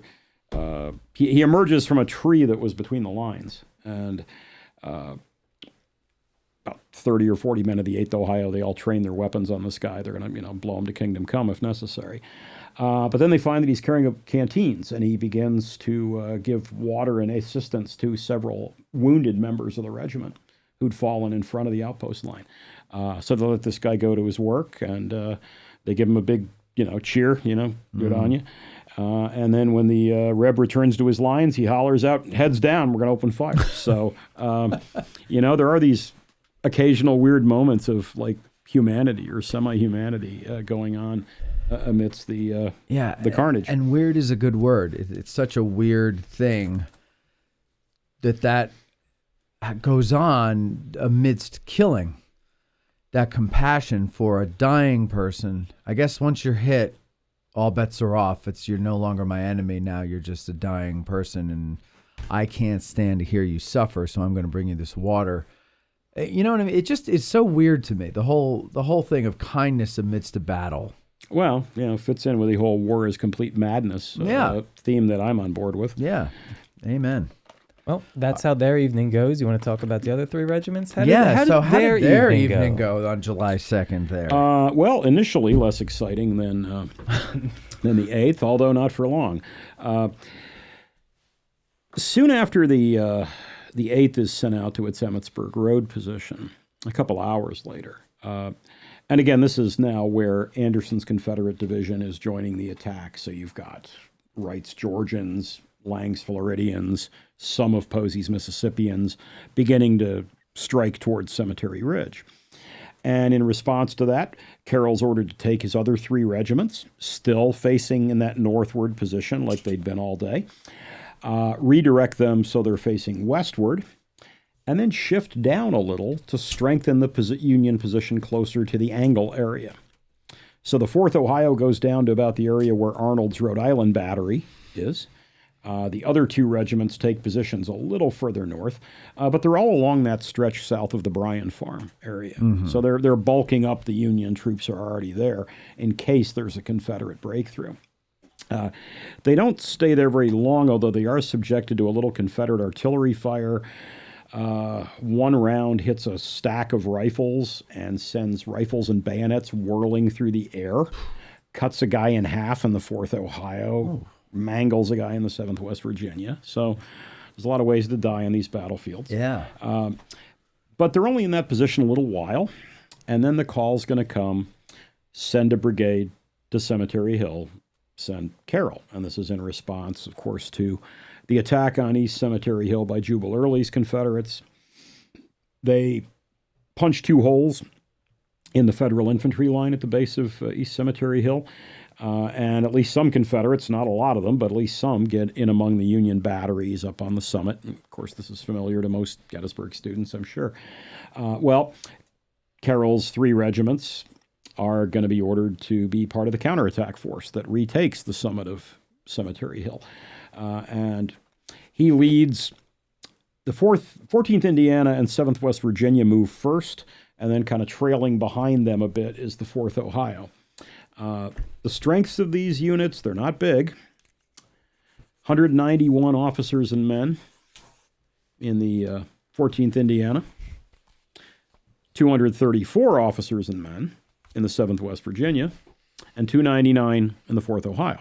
So, pretty small force. What's that giving us? It's like about a little over 700 men. Okay. A little over 700 men, not including the 8th Ohio. Oh, right. Okay. They literally run through the Evergreen Cemetery to get into position, and they're leaking stragglers the whole way. And then Carroll gets at least part of his brigade up to the Baltimore Pike. He halts them by the gatehouse, the Evergreen Gatehouse. And he halts them there for a couple of reasons. His guys just ran all the way from Ziegler's Grove, so they need to catch a breath or two, need to reform the ranks a little bit, and allow the stragglers to catch up. And he also halts because what's going on in his immediate front is a pretty uncertain situation. At least some Confederates are in among 2 Union batteries on the hill, and there is a close combat clash going on at that moment. But what you would see of that visually would be pretty limited. Let's keep in mind, we're talking about dusk or past dusk at this point. You would have had a heavy veneer of gun smoke all over the hill from the fight that had been going on for the last 30 or more minutes. So there's not much that Carroll can see. He knows there's some enemy forces in front of him, but there's friendlies too. You'd get maybe the kind of strobe light effect of muzzle flashes, but that's pretty much all you've got to go with. Yeah. So he wants to kind of get a handle on, okay, how am I going to commit my people? Where do I need to launch this attack? And once he's satisfied, then he throws his brigade forward. And How does he figure it out? he gets a little help from an Ohio artillery officer that he'd served alongside in the Shenandoah Valley the previous year, Captain Huntington. And Huntington helps point him, rebels that way, and kind of gets him straightened out. And then he sends his 3 regiments lurching into an attack. And they retake the Pennsylvania battery commanded by Bruce Ricketts pretty quickly. And they do not retake the other battery that was in the process of being overrun, Michael Wiedrich's battery. That's retaken by an 11th Corps counterattack. But really, it's the 14th Indiana and the 7th West Virginia that retake Ricketts' battery pretty rapidly. And the Confederates who would have entered that battery would be teetering on the edge of a spent force by then anyway. Yeah. I mean, they'd advanced over a considerable distance under artillery fire. In a literal hand-to-hand fight, they punch a hole through the Union infantry line. They charge up the hill. And that hill is a bitch. It's a bitch. Even the low part is a bitch. Yeah. Well, at least it is for an old man like me. But No, even for a young fella. and so you're doing all that, and now then you land in this close quarters fight with these Pennsylvania gunners who do not want to seem to concede their guns. So you've experienced all of that, and now you're hit by this counterattack, by this fresh, cohesive, aggressive Union force. So, of course, Confederate resistance is going to collapse pretty fast. Again, to Mike's point before about how we know all this from maps, right? And even though there are the topographical lines here, it really doesn't express to the viewer who hasn't been here and at least looked at this ground from, say, Cemetery Hill or Stevens Knoll, to know that this is no cakewalk coming across this ground here. No. So before, and they've got some resistance out here that they're going to meet, or some of them are at least, but they've got to be under artillery fire right away, right? When they come out, or is it The Confederates? Yeah. Well, certainly the North Carolinians of Avery's brigade are. Yeah. Much less so for Hayes's Louisianans. So, and these are from Stevens Battery that Avery's getting it? Or? From Stevens Battery, but also initially from Ricketts Battery, Ricketts Battery. They're just easier to see and reach. Well, they're crossing, the North Carolinians are crossing a big open field to get There's to... some great photos taken after the battle up on Cemetery Hill that look over that way. Yes, there are. And boy, you can see all the way up to Hanover Road. Yeah. And... Really? Let me see if I can find that. It's when they have the reservists that are camping up on top of the hill. Yep. Who took that picture? Do you know? What would I search for? Is what I'm asking. That's not a Brady, but it's around that time frame. Yep. Or maybe it is a Brady. It could be Brady. It's mid-July. Gettysburg. So it's not Gardner, obviously. While we're doing that, I was just thinking, and I've never actually thought of this before, but since we're specifically talking about this brigade, could they hear the fighting happening on Cemetery Hill from where they were near the angle? Yes. I don't doubt it. Okay. I don't doubt it. Because I'm just thinking of because Cemetery Hill is big. Yeah. Yes. And you've got to go up and come back down. But I could see where, Stevens, Knoll, the artillery, the acoustics from that would definitely be coming through. 2,500 rebel yells all of a sudden breaking the previously fairly still evening. I just always wonder, because I always get thrown for a loop with Oak Hill and the confusion there with O'Neill and Iverson, and just the way some undulations can just kind of mask what's happening or maybe confuse what's happening, or you just don't get a full understanding that S has kicked off over there. But there was so much going on at Cemetery Hill, you figured they would have had to have heard. Well, and they move on the orders of their Corps Commander Hancock.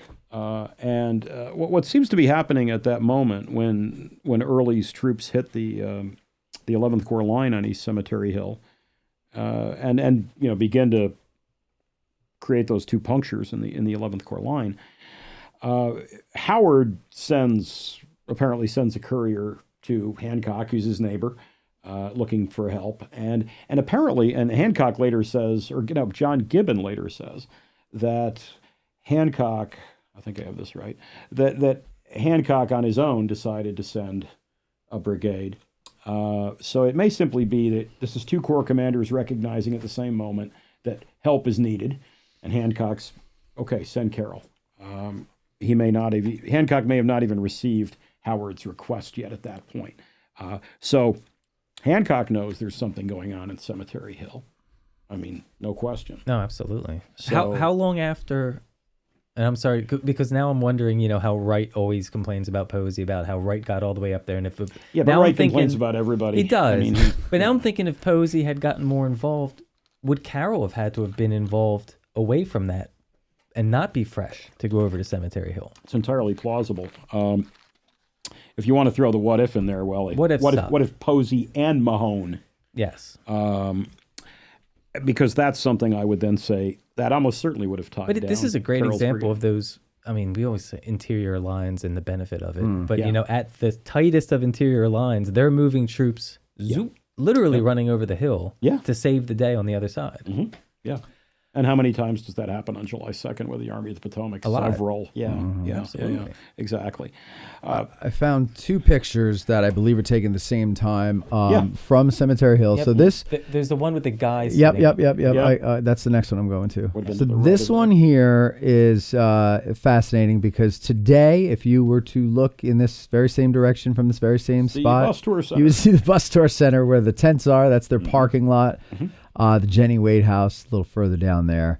But that's what the town looked like. You look how clearly you can see out to the first day's battlefield in the distance. Yeah. You don't have that view today. There's houses, there's trees, there's buildings that are, taller. We don't have skyscrapers or anything. Now this, not yet, but we will. Right here, that's the courthouse, isn't it there? Yeah, that's the courthouse. So you see how very clearly you can see that. That's up on a hill there. That's the Lutheran church, right? The Christ church? This here, Christ Lutheran? Or is that the... From here, I can't tell, but I believe it's Christ Lutheran. If my memory it would is have serving to me. be. Yep. Is it, or is it the Catholic Church? No, it's Christ Lutheran. Okay. That's the only one that would have had this. The other photograph, the one you're talking about, that's Michael. that one. Yeah. Now, this is the one you're talking about here.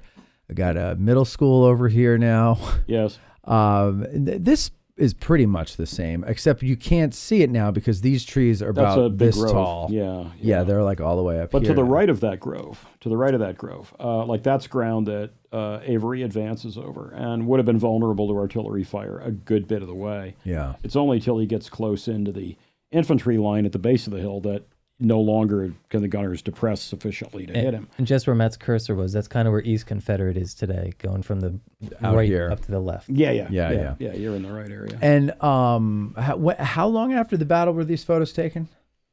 You found the photo. The one with the tentage is mid-July, so I assume this is So a couple of weeks. Yeah. I'm just very surprised at how not torn up the ground looks. Right? Yeah. I mean, it look like it looks like it's mowed, like the Park Service has already taken care of it. Well, it certainly doesn't look as rutted and torn as I'd expect from artillery limbers, caissons, and everything else that was going through there. That is interesting. Well, Interesting observation. And maybe artillery rounds coming in and missing their target and just landing in the ground and tearing things up. I mean, I don't know. Like, it's just, it looks pretty neat to me. But maybe that's my inexperienced eye. Maybe I'm not. Maybe there's no grass here whatsoever. This is all just like dirt. Mud. Yeah. So, and it could I don't know. be. I can't tell. And I mean, can't either. there is a massive effort in the following weeks from the battle when people start coming back home. They have functional farms. They have, they need to get things together. Yeah. Even the seminary. I mean, it's an active hospital, but the second the last person Schmucker leaves there, can't wait. McFarland leaves. 3 weeks later, they have classes. The students are in there painting the walls, wiping the blood off the floors, repairing the glasses. They've got a life to live. Patching up the bricks so the looky-loos don't come. Yes. Yeah, I know. All right, so the fight. Okay, so did we finish the fighting on East Cemetery Hill, or are we still in the middle of it? Just some quick concluding remarks, really. Go ahead. Because, to be honest, it's a pretty quick action for Carroll's brigade. There's not a lot to say about it. It's a good example of an aggressive, effective counterattack, a good example of a relatively fresh, cohesive force going up against a verging on spent force and defeating that spent force pretty damn quickly. One of the men in the brigade, I forget if he was a Hoosier, said that he thought that it was as much the stentorian tone of Carroll's big booming voice ordering charge that drove the Confederates off the hill than any bayonets.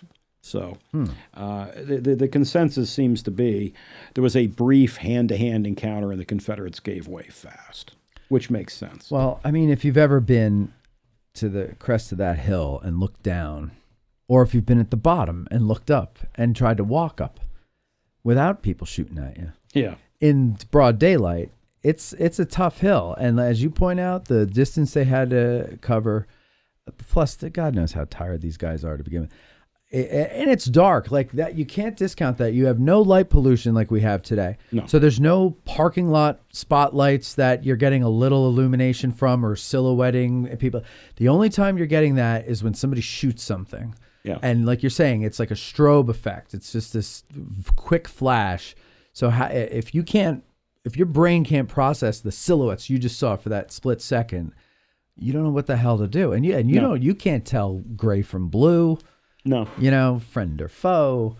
It's amazing that they didn't just all end up killing their own guys. And, I guarantee there had to be friendly right? fire episodes all over the place up there. We don't have any documentation on it, probably because most of the guys who accidentally shot comrades didn't know it or chose not to own up to it later, one or the other. But I think it's a situation ripe for that sort of thing.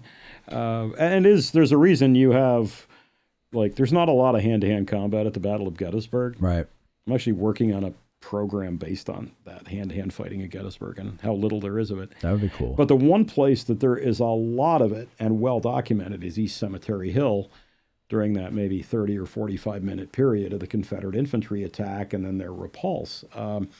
There's a whole bunch of accounts of hand-to-hand fighting, not really from Carroll's men so much, but from the 11th Corps defenders.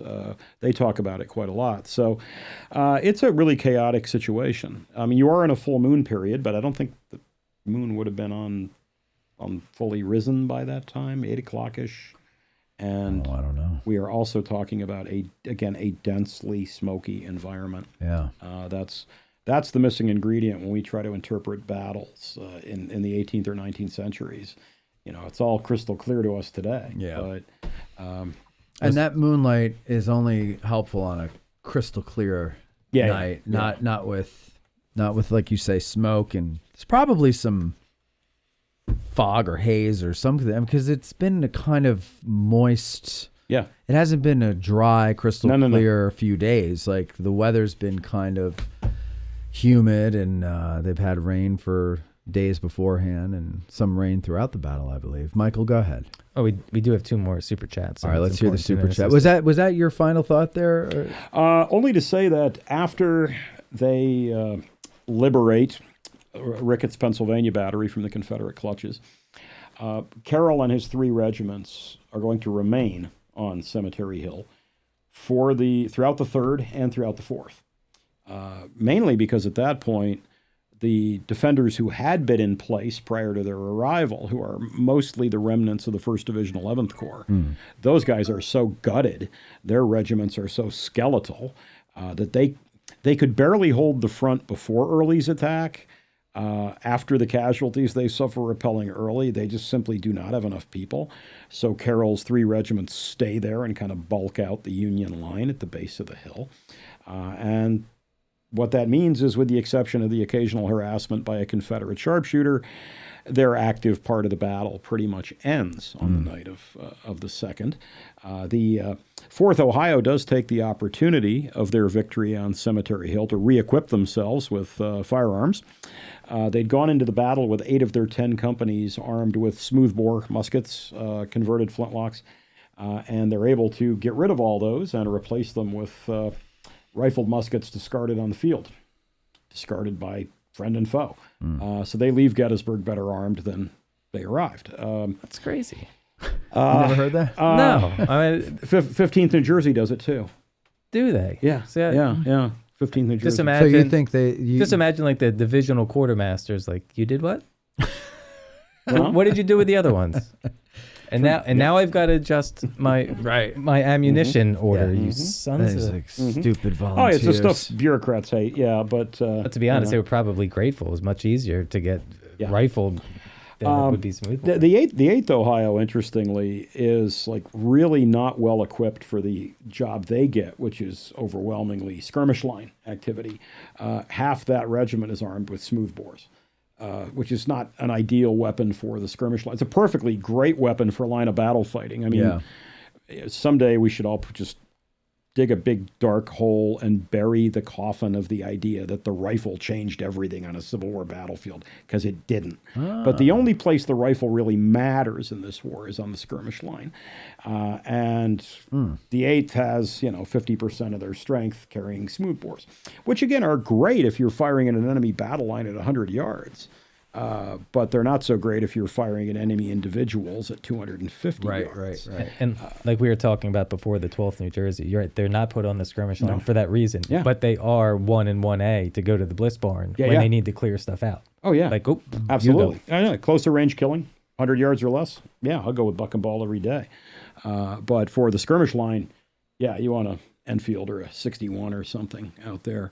10th Indiana, who have nice rifle muskets every man, are not sent out for that duty. So it is what it is. But no, that's about all I care to add. And then of course the big one, which you alluded to before, is during Pickett's charge, the 8th Ohio, with the help of those 2 companies from the 4th, or just the 8th? No, by then the 2 companies of the 4th are the survivors of those 2 companies. Sometime around midnight-ish on July 2nd, they're sent back to the main body of the regiment, so they join their outfit on East Cemetery Hill. Got it. Now, apparently overnight, there is a detachment from the 4th that's sent back to bury those of their dead that they could access, because we're talking west of the Emmitsburg Rd. Right. But they did at least bury some of their dead out there. But no, those companies go back to the main body, the mother regiment, if you will. The 8th, Yeah, they have some help when they launch their counterattack into Trimble's and Pettigrew's left flanks. And they need some help because if we can trust the primary sources with the 8th Ohio, and I think we can, it looks like by the time the Pettigrew attack begins, they're down to about 120 men. So they're going to need a little help. And they get help from a couple different places. They're able to grab some guys from the neighboring 11th Corps Command, the 136th New York. Their 136th is the very left flank of the 11th Corps skirmish line. So they're able to grab some of those men. And detachments from the 125th and 126th New York are moved out from Cemetery Ridge to support Sawyer as well. So he's probably got something in the neighborhood of 220, 250 when he launches his attack into the flank of the Confederates. Okay. Which is still not a lot of people, but it's a whole lot better than 120. I think I remember reading somewhere in here. Of course, I don't have it ready, but oh well. First of all, I love this. There's a couple things here. Let's see. So this is when the Union artillery opens fire on Pickett's men, and I think this is Sawyer. It is Sawyer when he talks about arms, heads, blankets, bits of body, rifle, and equipment going through the air. Yes. Yeah.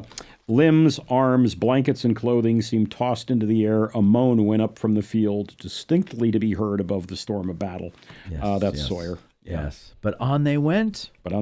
Too much enveloped in smoke and dust now to permit us to distinguish their lines or movements. Yeah, I like this description of it. It's very hard to imagine. It mates nicely with one of Sawyer's men, Corporal Potter, who said it was a fearful, ghastly sight to see men slaughtered so. Even if those are men who are coming there to kill you, it's nonetheless, this is ghastly. This is an abattoir.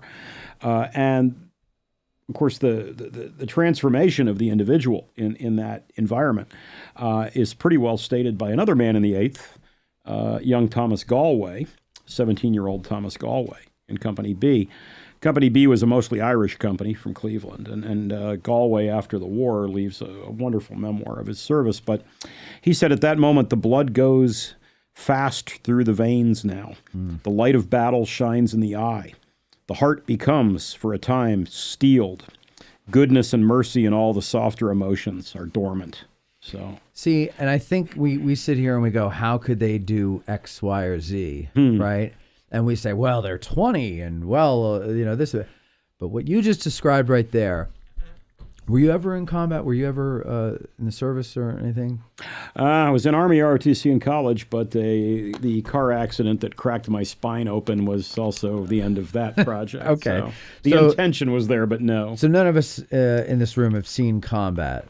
But when I talk to guys who have, they describe it very much that way, and they almost, not all of them, but a good number of them, they come alive. Something happens in their eyes when they're talking about the feeling they get when that first crack of a rifle shot is heard and they feel the wind of the bullet go past their ear. Something changes in them, and I think that's what carries a lot of these guys, is that we call it an adrenaline rush, but I think it's more than that. I think it's something more than that. It's a zone. I asked my one friend, Colby, once. I was like, Colby, the way you describe this, and I'm like, is it fun? Like, you sound like you had fun. And he's like, dude, in a weird way, yeah, kind of had fun. And I was like, you're a psycho. And I'm glad you're my friend. And not my I think enemy. young Thomas Galway is suggesting that, it's just sort of, he's turning off a part of himself. You have to. That's what he says. Yeah. The softer emotions are dormant. And you're just turning yourself into the killing machine that you need to be at that moment. And this is a guy who's 17, Yeah. It's a shame at that age, too, that you have to learn to do that. Yeah. Can I just so Sawyer also describes, I like the way he describes, I should have done this first, the Confederates, when they open the artillery bombardment. This is what he says. He says, nothing more terrific than this storm of artillery can be imagined.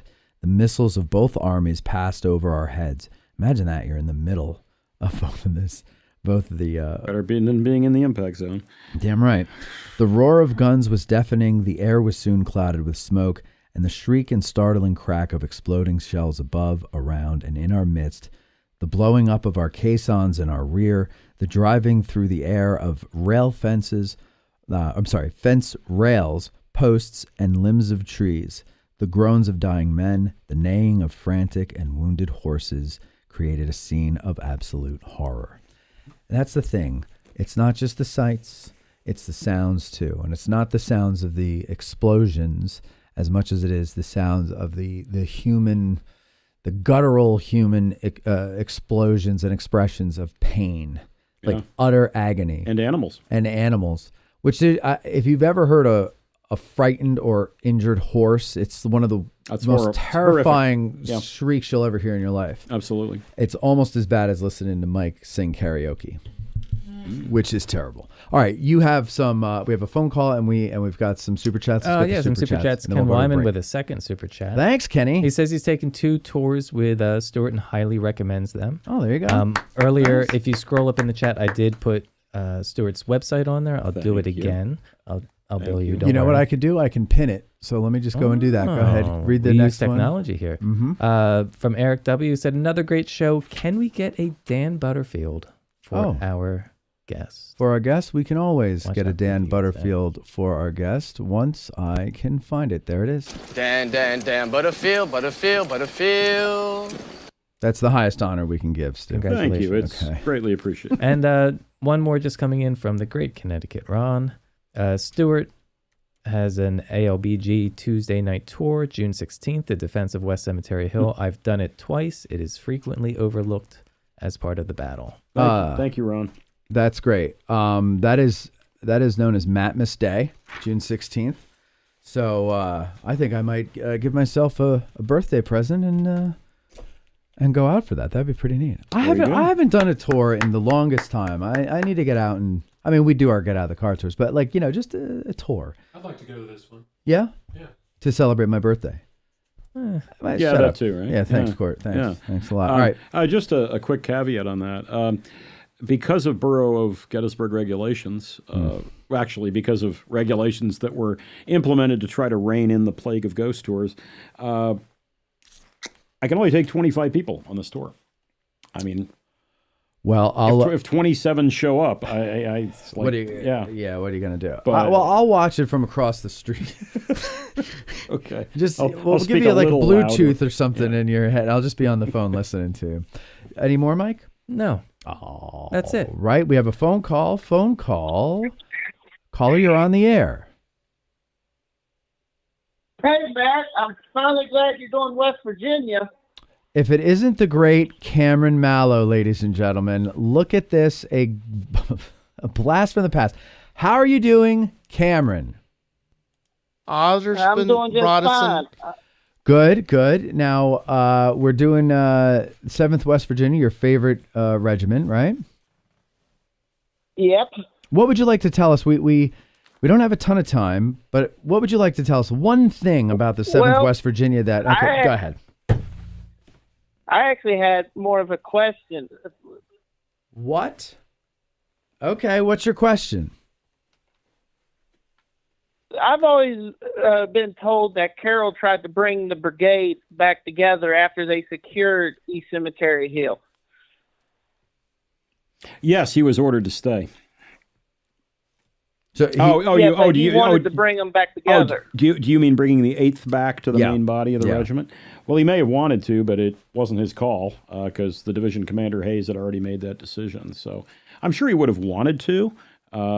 What brigade commander wouldn't have wanted all their people? And the 8th had a special place in Carroll's heart. Mm-hmm. Carroll had been the colonel of the 8th back in late 61, early 62. So of all the 4 regiments in his brigade, he had the closest connection and the greatest familiarity with the men of the 8th. So I'm really sure he would have wanted Sawyer's boys back in the fold. But what he wants and what the exigencies of war are going to dictate are 2 completely different things. Yeah. So, no doubt he would have liked it, but not going to... The higher powers overrule that. Cam, do you have something that you would like to share about the 7th that you think is? Well, they're close to my heart. That's not what I mean. Family members in the regiment. Oh, 15 family members in the 7th West Virginia. Yeah. Wow, that's pretty good. Cool. And did they all survive? What's the story with them? I mean, not the full story. By the time of Gettysburg, I probably had about 5 left in the family, and 5 left in the regiment. Okay. And did the other ones, did they die or wounded, killed, sick? Do you know? Mix of everything. Okay. Some was killed, like at Antietam. Then some were sick and went home on furlough, and ended up joining the militia unit. And and then what do you think about the whole star on the flag thing? I kind of want to lean to that it's true. That it's true. Yeah, they were very patriotic. The regiment cared about being loyal to the Union, the United States, and they were proud to be recognized as a state finally. Okay, all right. I mean, I nobody knows, right, Stu? We don't really know.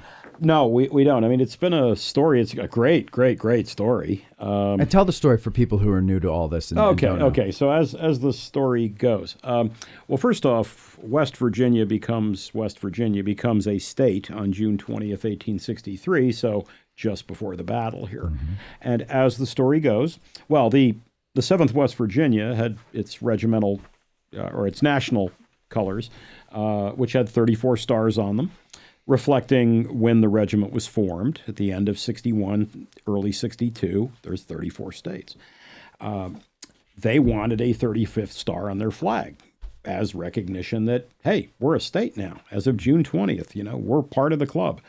And as the story goes, one dark night they clipped a star off the 14th Indiana's flag, borrowed it, if you will, stitched it onto their 34-star flag, and therefore would have had, I presume, the only 35-star flag on the battlefield.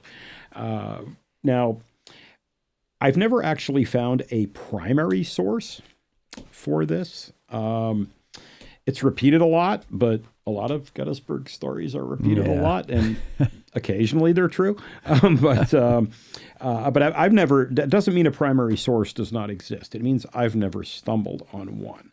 I don't know the status of that color that regiment carried at Gettysburg. I do not know if it is preserved in the collections of the state of West Virginia. I don't know if it's on display. I can answer that. Oh, great. Please do. The only flag that's really known that remains of the regiment is in Willing. Mm-hmm. What I've been told, I have not been able to see it, but in the state archives, it's supposed to be a flag that only has the tassel left of the original flag. So shot all to pieces then. Yeah. The regiment came to Gettysburg, supposed to have been carrying a Loyal Virginia flag mm-hmm. and a national flag. So they were carrying a regimental that had a Virginia seal on one side and an eagle on the other. Got it. So there is no Gettysburg national color then that's intact enough to draw any conclusions from. Yeah. Did you say that? Not I know of. Okay. Not the rumor. Cam, thanks for the call. The story says I appreciate that. They took it from the 14th Indiana's flag. Yes. I mean, let's say that did happen. That would be a problem. As the story is presented, right? The Hoosiers take it in stride. Our comrade's got a new state. Let's, right. It's all welcome good. to the country, boys. Yeah, our flag has a hole in it. That's how it's presented. Well, that wouldn't have been the only hole in the 14th Indiana's flag by 1863. There are lots of holes in their flag. Exactly. You're right. You might not have noticed. You're right about that. Yeah. But it's presented as it's all in a good spirit of comradeship, and but again, the problem is we don't have the flag. and we don't have a really good primary source that I know of. So I just put it down to maybe, I hope it's true. I think it's really cool. It's a great story. I tell it occasionally to West Virginia and Indiana people on tours, but I do preface it with, I don't know if this is a tale or if this is the gospel. I just don't know. It's just a great story. It's a great story. And sometimes that's the fun of history is, sometimes they're just great stories and we don't really know. But it's a great story and everybody loves a good story. Yeah. So who cares? All right. I think that we are now at a time that is appropriate to take a break. We're going to do that. We're going to take a break and come back with questions from our patrons over at patreon.com/addressinggettysburg. We will announce the winner of our T-shirt giveaway contest. Please live in the lower 48 states. So shipping, I don't care where you live. We'll pay for the shipping. It doesn't matter. It's coming out of Mike's Cut. And we'll be right back. You can lead a horse to Rome, but you can't make him drink it. Call in and ask a Gettysburg guide.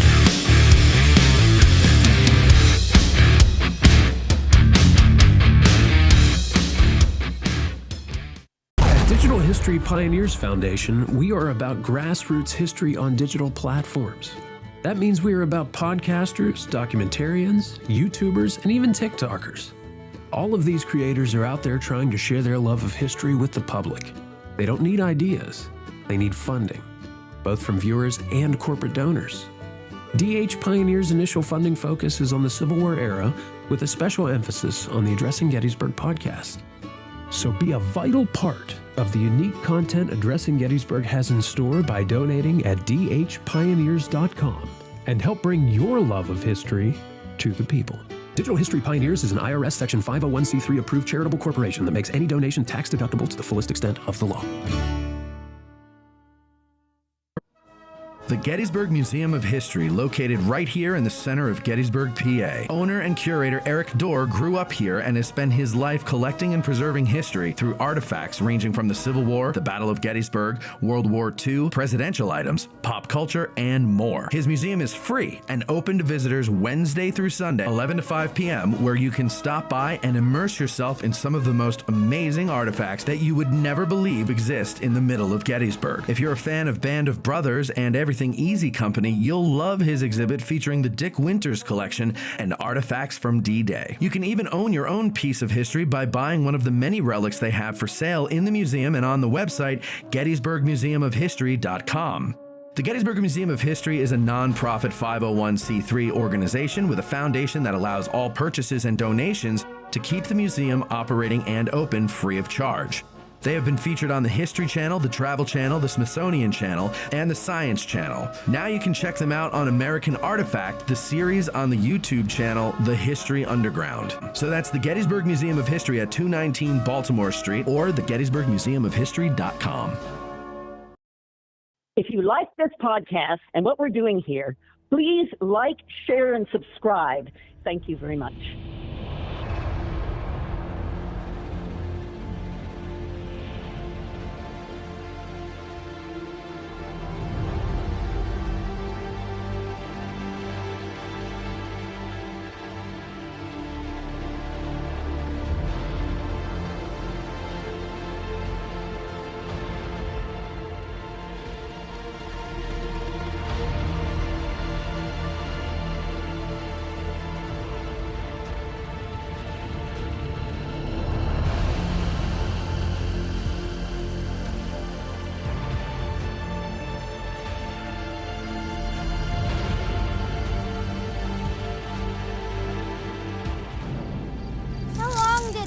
Charge take?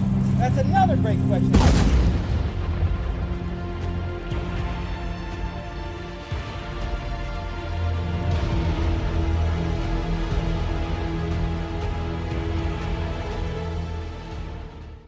Who can forget the sounds of the 60s? The 1860s. I can't, and you can't either. Now, there's Marching Through Georgia, the exciting new album by Billy Webster. All of your favorite hits of the 1860s in one place. Such hits as Gary Owens,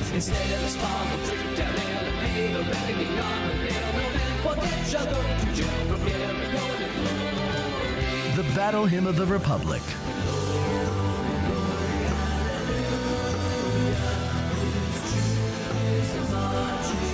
All quiet along the Potomac tonight.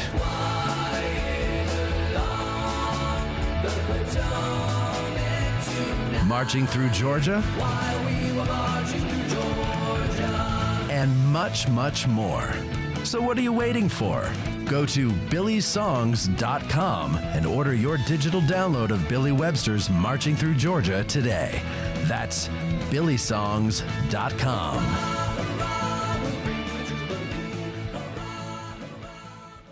Seminary Ridge Museum and Education Center, Gettysburg's premier museum, is housed in the historic Lutheran Seminary building constructed in 1832, a witness to the first day of battle. The museum's 3 floors of exhibits connect visitors to the dilemmas that led to the Civil War, provide a powerful and personal view of the battle's first day, and explore one of the battlefield's largest hospitals. No visit to Seminary Ridge Museum and Education Center is complete without a guided tour of the building's famous cupola, where on the eve of battle, officers and civilians saw thousands of Confederate soldiers' campfires burning to the west, and Brigadier General John Buford watched for vital federal reinforcements as fighting erupted on the morning of July 1st. Today, you can stand where Buford stood and discover how this view helped chart the course of the Battle of Gettysburg. Your trip to Gettysburg is not complete without a serious visit to Seminary Ridge Museum and Education Center, Gettysburg's premier museum. Purchase tickets online at seminaryridgemuseum.org or call 717-339-1300. To get tickets or a cupola tour, listeners may call or walk in and mention addressing Gettysburg, or by ordering online using the promo code AG1863 for 20% off. Seminary Ridge Museum and Education Center.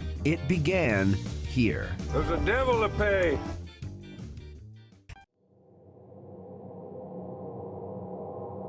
You're listening to Addressing Gettysburg.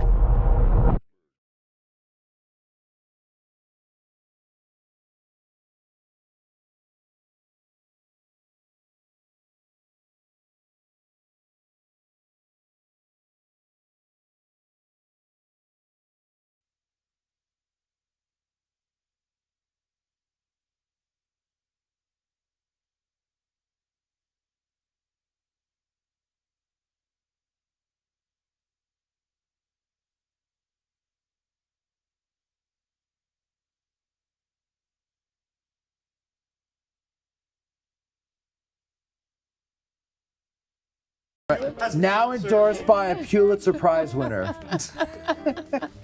Do you like coffee?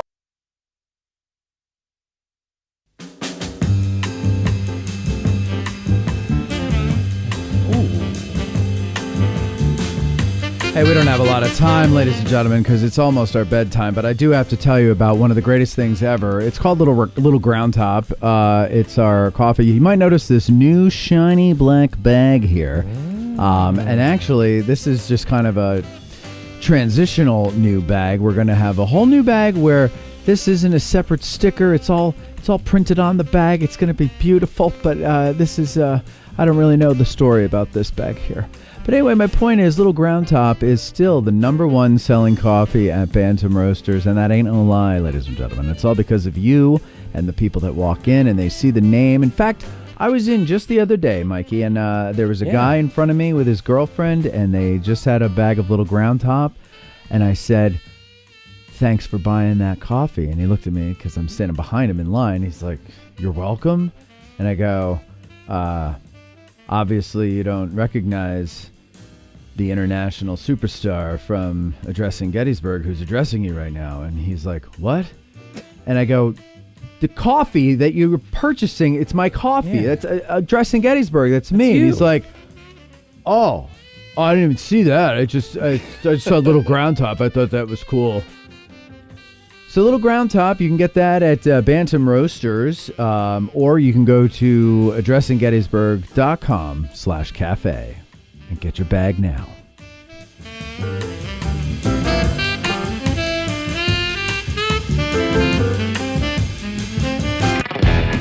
Hi, this is Stephen Lunsford, one of Addressing Gettysburg's patrons. It's time to ask a Gettysburg guide, but don't forget to smash that like button, share, and subscribe right now. Here's Matt. smashing the like button. That's what you're all doing, and you're hyping. When this is archived and it's not live anymore, you go back and you hype it. That helps your buddy Matt out. I don't know how, but that's a thing that they do nowadays, so who knows. Tad, do you know what hyping does? No.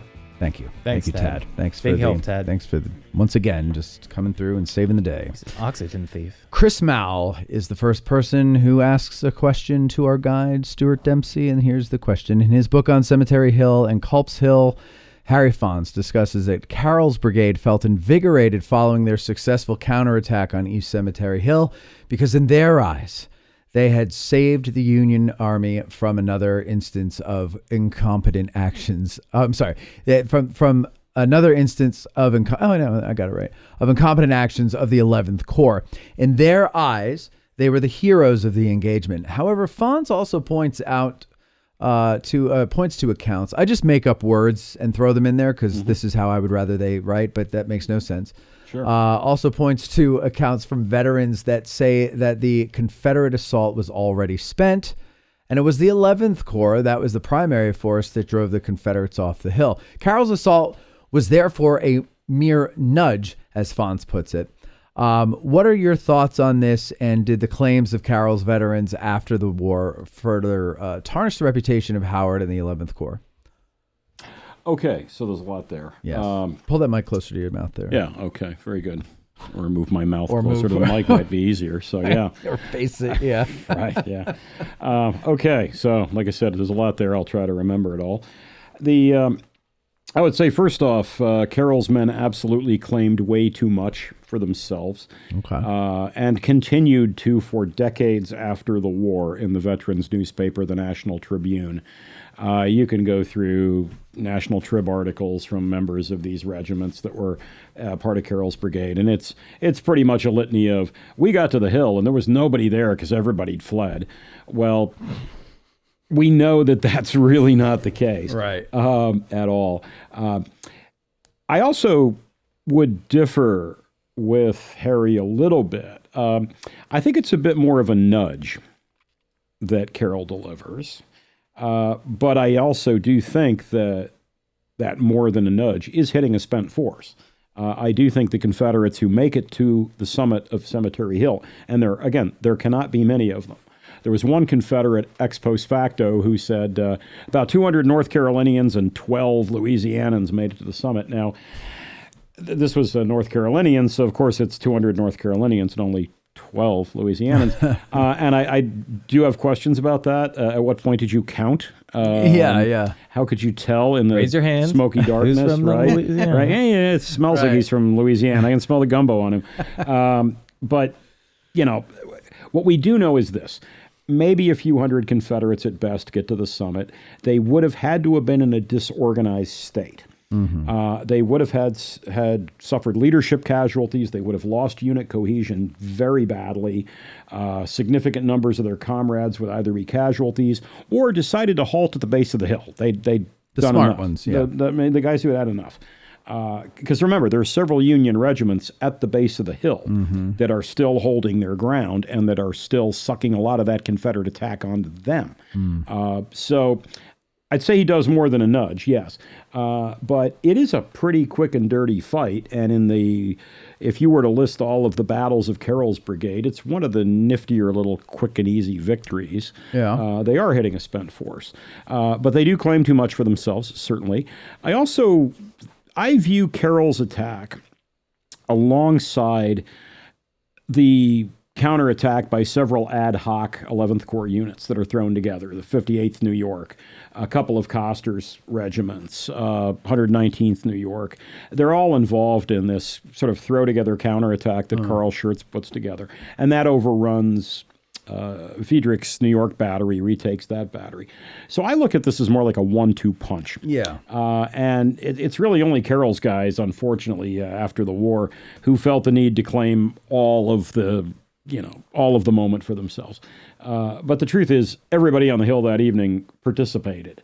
And whether you were wearing a white crescent moon on your cap or a blue trefoil, you did your job. Yeah. So I don't know if that answers the gentleman's question all that well.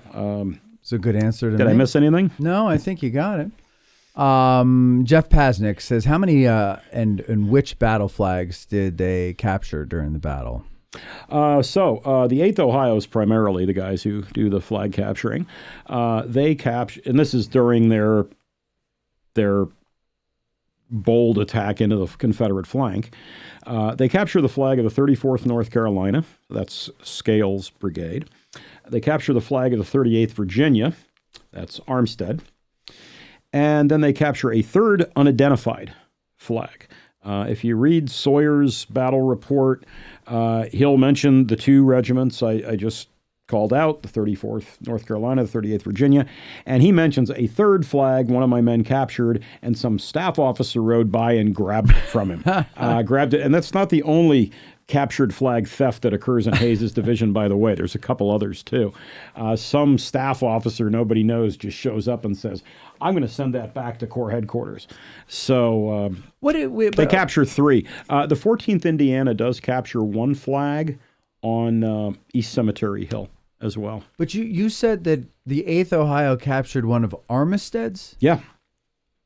Which suggests the degree of disorganization that must have been in the Confederate attack there as it's collapsing, as it's going backwards. Or like this staff officer, somebody from the 8th Ohio snatched it from somebody else's hand. It's a possibility. Yeah. But he got a Medal of Honor for it, so there you go. There's that.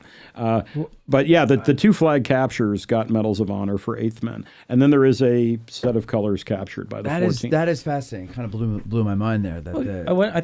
Are they the leftmost regiment on Armistead's attack? I believe they are. I believe they are. So they're not that far off, because the 8th Ohio eventually... Well, it's not... I mean, the battle's winding down. There could be a wounded, or you go out there and you grab it. Look what the 88. Keep in mind, the Confederate line is not a mile wide when it's collapsing. Sure. So, which direction are they going back? But what I'm saying is that there's Confederates between the 8th Ohio and Armistead. It could be. They could have already been. Most of whom are intent on either surrendering or getting back. Well, that's to a point. Seminary Ridge ASAP. That's a point I meant to bring up before. When they're attacking the left flank of the Pettigrew Trimble column, a lot of guys are surrendering to them. Yeah, I mean, they take a few hundred prisoners. Yeah, they come back to the line with prisoners sandwiched in between the regiment. Mm-hmm. They split the regiment up, right? Yeah. And they bring a whole bunch of them. And Carroll himself is very proud of that. He points them out to the rest of the brigade. He makes the remark, I think it's, there comes my old 8th with half the rebel army, something like that. Yeah, it was something. Slight exaggeration, but... You're almost... look, you fellows, there comes my old 8th with the balance of Lee's army. The balance of the enemy army. Okay. All right. Rob Fry says, after Carroll's brigade... Oh, sorry, Ken Wyman. He says... regarding the positioning of Carroll's brigade on East Cemetery Hill on the evening of the 2nd, do you believe the Confederates could have successfully captured the position and overrun the Federal forces, I guess, if they weren't sent over there? Well, I'd say it's probably not. I mean, I'm always a little wary of the what ifs. The what ifs. Yeah. Because you change one variable and you got to change a bunch of other things. But the fact of the matter is, and again, not to beat this horse to death, but there's not a major or cohesive Confederate force sitting on the summit of East Cemetery Hill. There is a spent force that is disorganized and probably not getting a whole lot of leadership and is desperately in need of a fresh follow-on force that isn't coming. So it's not much different than the men from Armistead's brigade that get over the wall the next day at Pickett's charge. Yes, so what? Right? It's anticlimactic at that point. Yeah. There's 200 or whatever of them, and they're either going to get killed or captured. They're not doing anything. Yeah. Again, I'm wary of the hypotheticals, but I'll take a stab at it. I think if Carroll's not there to drive that band of North Carolinians out of Ricketts Battery, somebody else from the 11th Corps, or maybe 1st Corps, would have done it. They're just not that much of a threat. Yeah. That small, disorganized force. So somebody with a little bit of determination should have been able to drive them out of that position. It just happened to be Carroll. Real quick, there's something interesting I wanted to bring up before. Tell us about what's unique about the 4th and 8th Ohio monuments. What's unique about them? Well, what's unique about the 8th Ohio Monument is it's definitely in the wrong place. It needs to be about 250-ish yards north. It doesn't reflect any point where they fought at all. You're getting more than I was thinking of there. Like, go ahead. Okay. Maybe the most interesting thing about the 4th Ohio Monument. Sorry, it's not. I'm sorry. I screwed up. It's both 4th Ohio monuments, not the 8th and 4th. Oh, okay. Both 4th. Okay. Yeah. Well, they're made of quote unquote white bronze. That's what I'm talking about. If anyone ever wants to sell you something made of white bronze, don't buy it.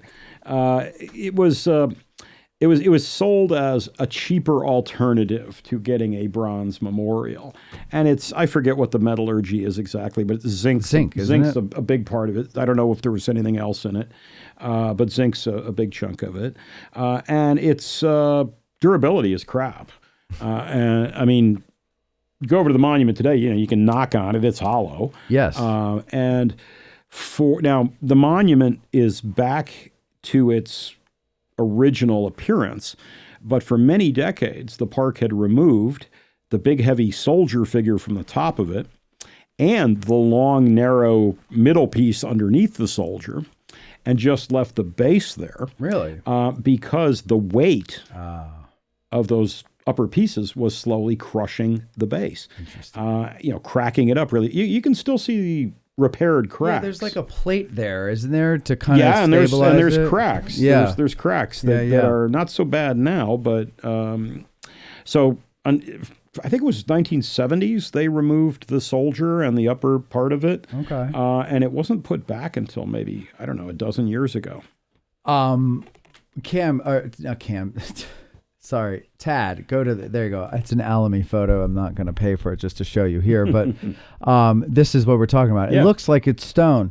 And the cool thing is, and this is a fun thing to do if you have like kids with you on the tour or whatever, you go over and you're like, yeah, look at all these monuments. They're all stone and everything. And then you just knock it and it goes gung, gung, gung. Yep. That's always fun to see their faces. Mikey B, go ahead.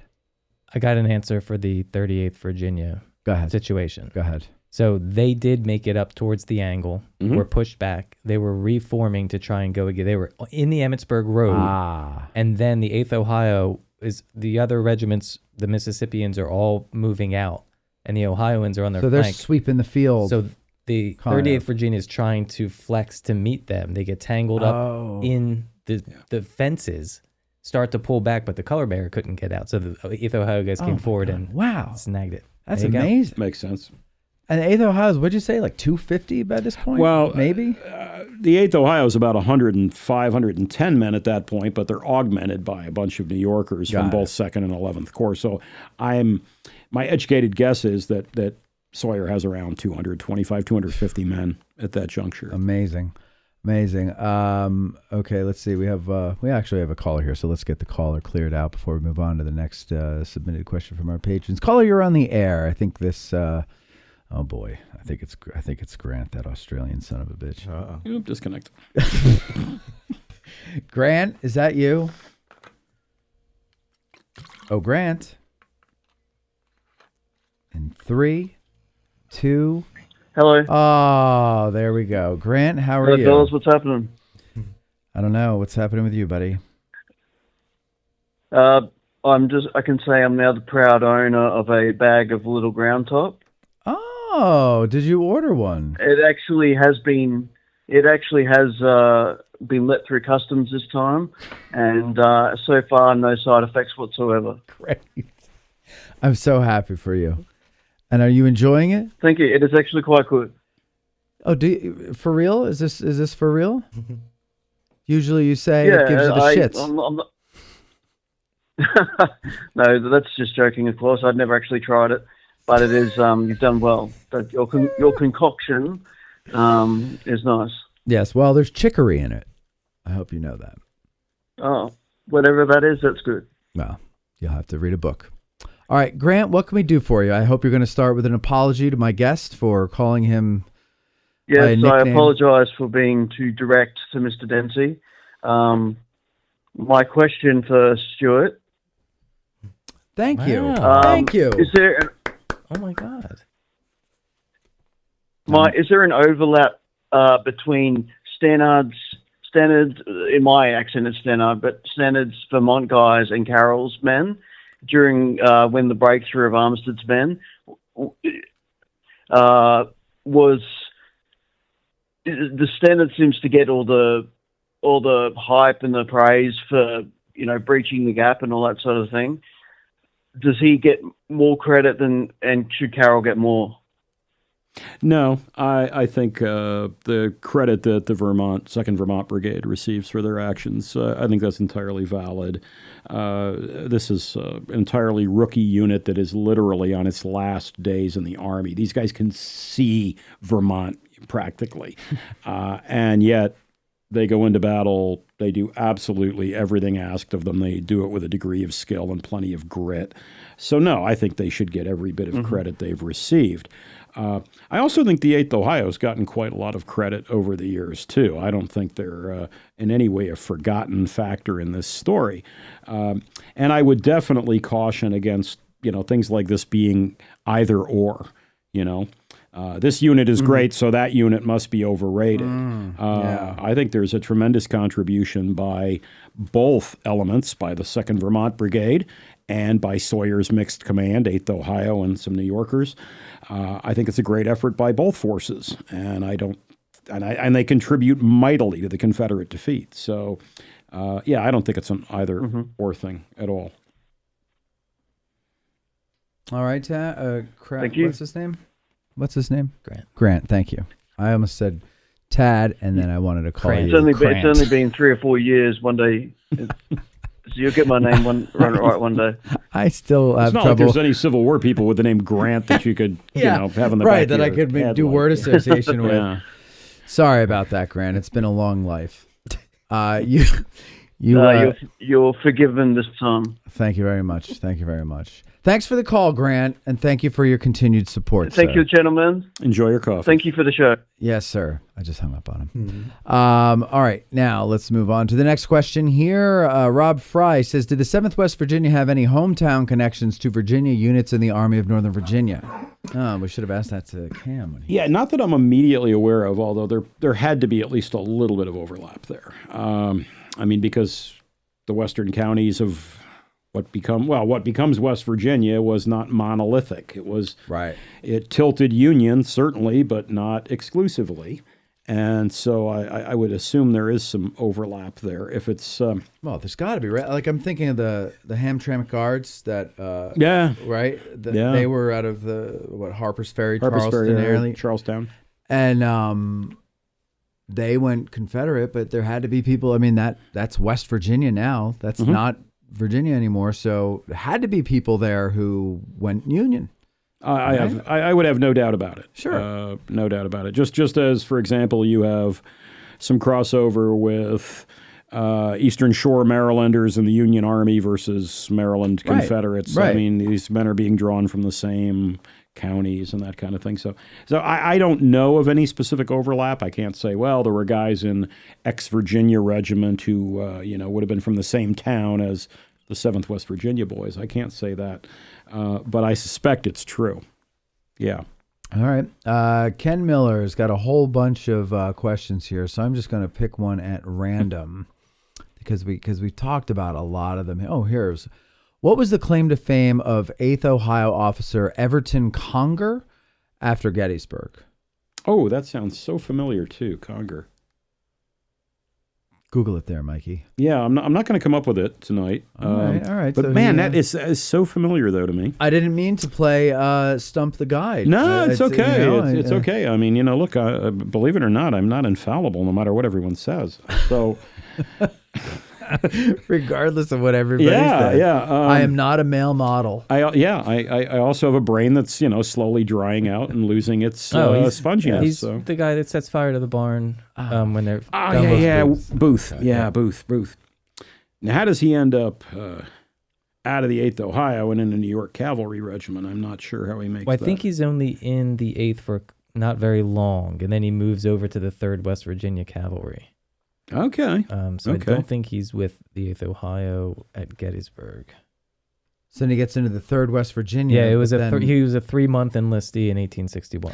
Oh, So Okay. that first batch. Yeah, see, the 8th Ohio and the 4th Ohio and the 14th Indiana all began life in the spring of 1861 as 3-month or 90-day regiments. Okay. And then before any of them even go to the front, they're reorganized as 3-yearsmen. So yeah, serving in the 90-day 8th Ohio and then going somewhere else, that makes complete sense. I would also add, by the way, that the artillery batteries in the Second Corps, some of them have a number of Carroll's Brigade alumni in them.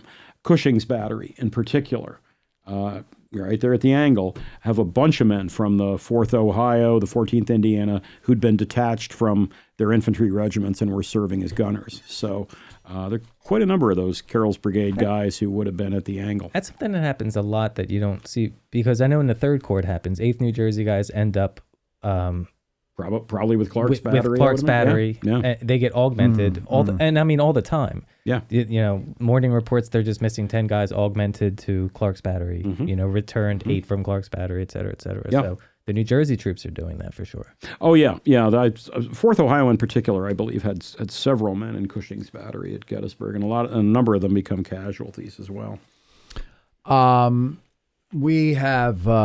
We have come to the end. That is all the questions there from our patrons over at patreon.com/addressinggettysburg. By the way, welcome to our new patrons. Our membership has gone up pretty nicely over the last month. Woo! Oh, thank you, Tad. Thank you. Very kind of you. And so thank you and welcome to all of you new patrons out there. And I see actually some old patrons that have come back. They've come back. They've missed us, which is always nice. What is the other thing I wanted to tell everybody? Oh, don't forget, we're in the middle of our Get Out of the Car tour field talks. And the June and the August tours talks are for patrons only. So if you want to be a part of that, it's Francis Barlow in June and Dan Sickles in August. But we're doing Dan Sickles from where he should have been. Oh. Yeah, so it's different. At home, back in New York, messing that up. With a Mai Tai. And leaving the Army alone. Oh, think how much more interesting this battle is for Sickles having been here. Oh, it's fascinating. I mean, it just adds an entirely different dimension. Talk about a what if. What if Sickles wasn't here?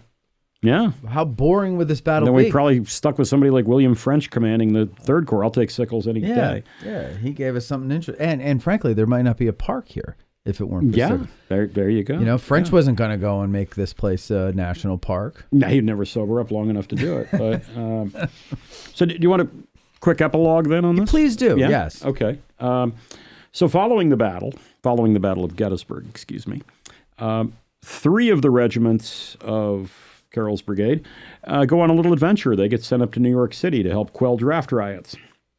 It's interesting who they send to quell the draft riots. They're sending like Midwestern guys and New Englanders because, they're going to shoot at New Yorkers. Sure, it's all good. So they send the 4th and the 8th and the 14th up to help quell the riots. And this is just a great break for guys who've been on the sharp end for 2 years. It's like women and alcohol and roofs and stuff. It's really cool. So they have a pretty nice time in New York. Colonel Sawyer gets in a little trouble, gets a little too intoxicated, but they have a pretty good time. Unfortunately for them, though, that's only a brief hiatus. They're back with the Army of the Potomac in the fall, and they'll go through the Overland Campaign, or at least the initial phases. They'll be deeply involved at the Wilderness and Spotsylvania. Carroll is wounded in the Wilderness and then severely wounded at Spotsylvania. That takes him off of active duty for many, many months. When he finally comes back to duty, he does not go back to the Second Corps. He's commanding what is essentially a bureaucratic division in West Virginia. It's not really a combat command so much. Okay. Because he's fairly disabled at that point. Is it his arm? He loses his arm? Arm or part of arm. Yeah, part of the arm. I'm not sure how much, but it probably didn't matter a lot to him. But, I mean, part of an arm, which part, how much, it's all pretty bad.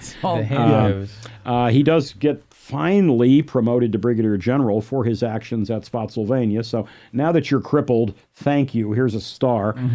In a just world, he would have been a general a year earlier. In a just world, he would have been commanding a division by the time of this battle, I firmly believe. But he stays in the Army after the war, although not for all that long, because he is pretty messed up from the Spotsylvania wound. But he does end up coming out of the Army as after the war as a brevet major general, excuse me.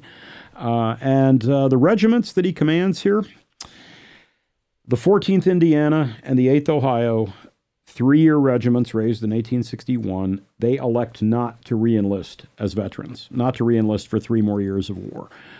So those 2 regiments leave the Army of the Potomac, never to return in June of 64. The 7th Ohio, or 7th West Virginia and the 4th Ohio, they do re-enlist as veterans. And in somewhat truncated form, they serve as battalions for the remainder of the war. But they're both around at Appomattox and all of that. So at least part of this brigade is there at the end, even if Carroll and the Hoosiers and the 8th Ohio are not. Stu, always enjoyable having you on. What are you coming on to talk about next? Oh, I don't know. Maybe we'll, down the road, maybe if I get this research done, we'll talk about hand-to-hand combat. I like the sound of that. And you know what I was thinking I was going to ask you before that is why don't we do one on East Cemetery Hill, the fight at East Cemetery Hill? I mean, no problem at all. It never gets enough attention. No, I would agree with that. And it's in the dark.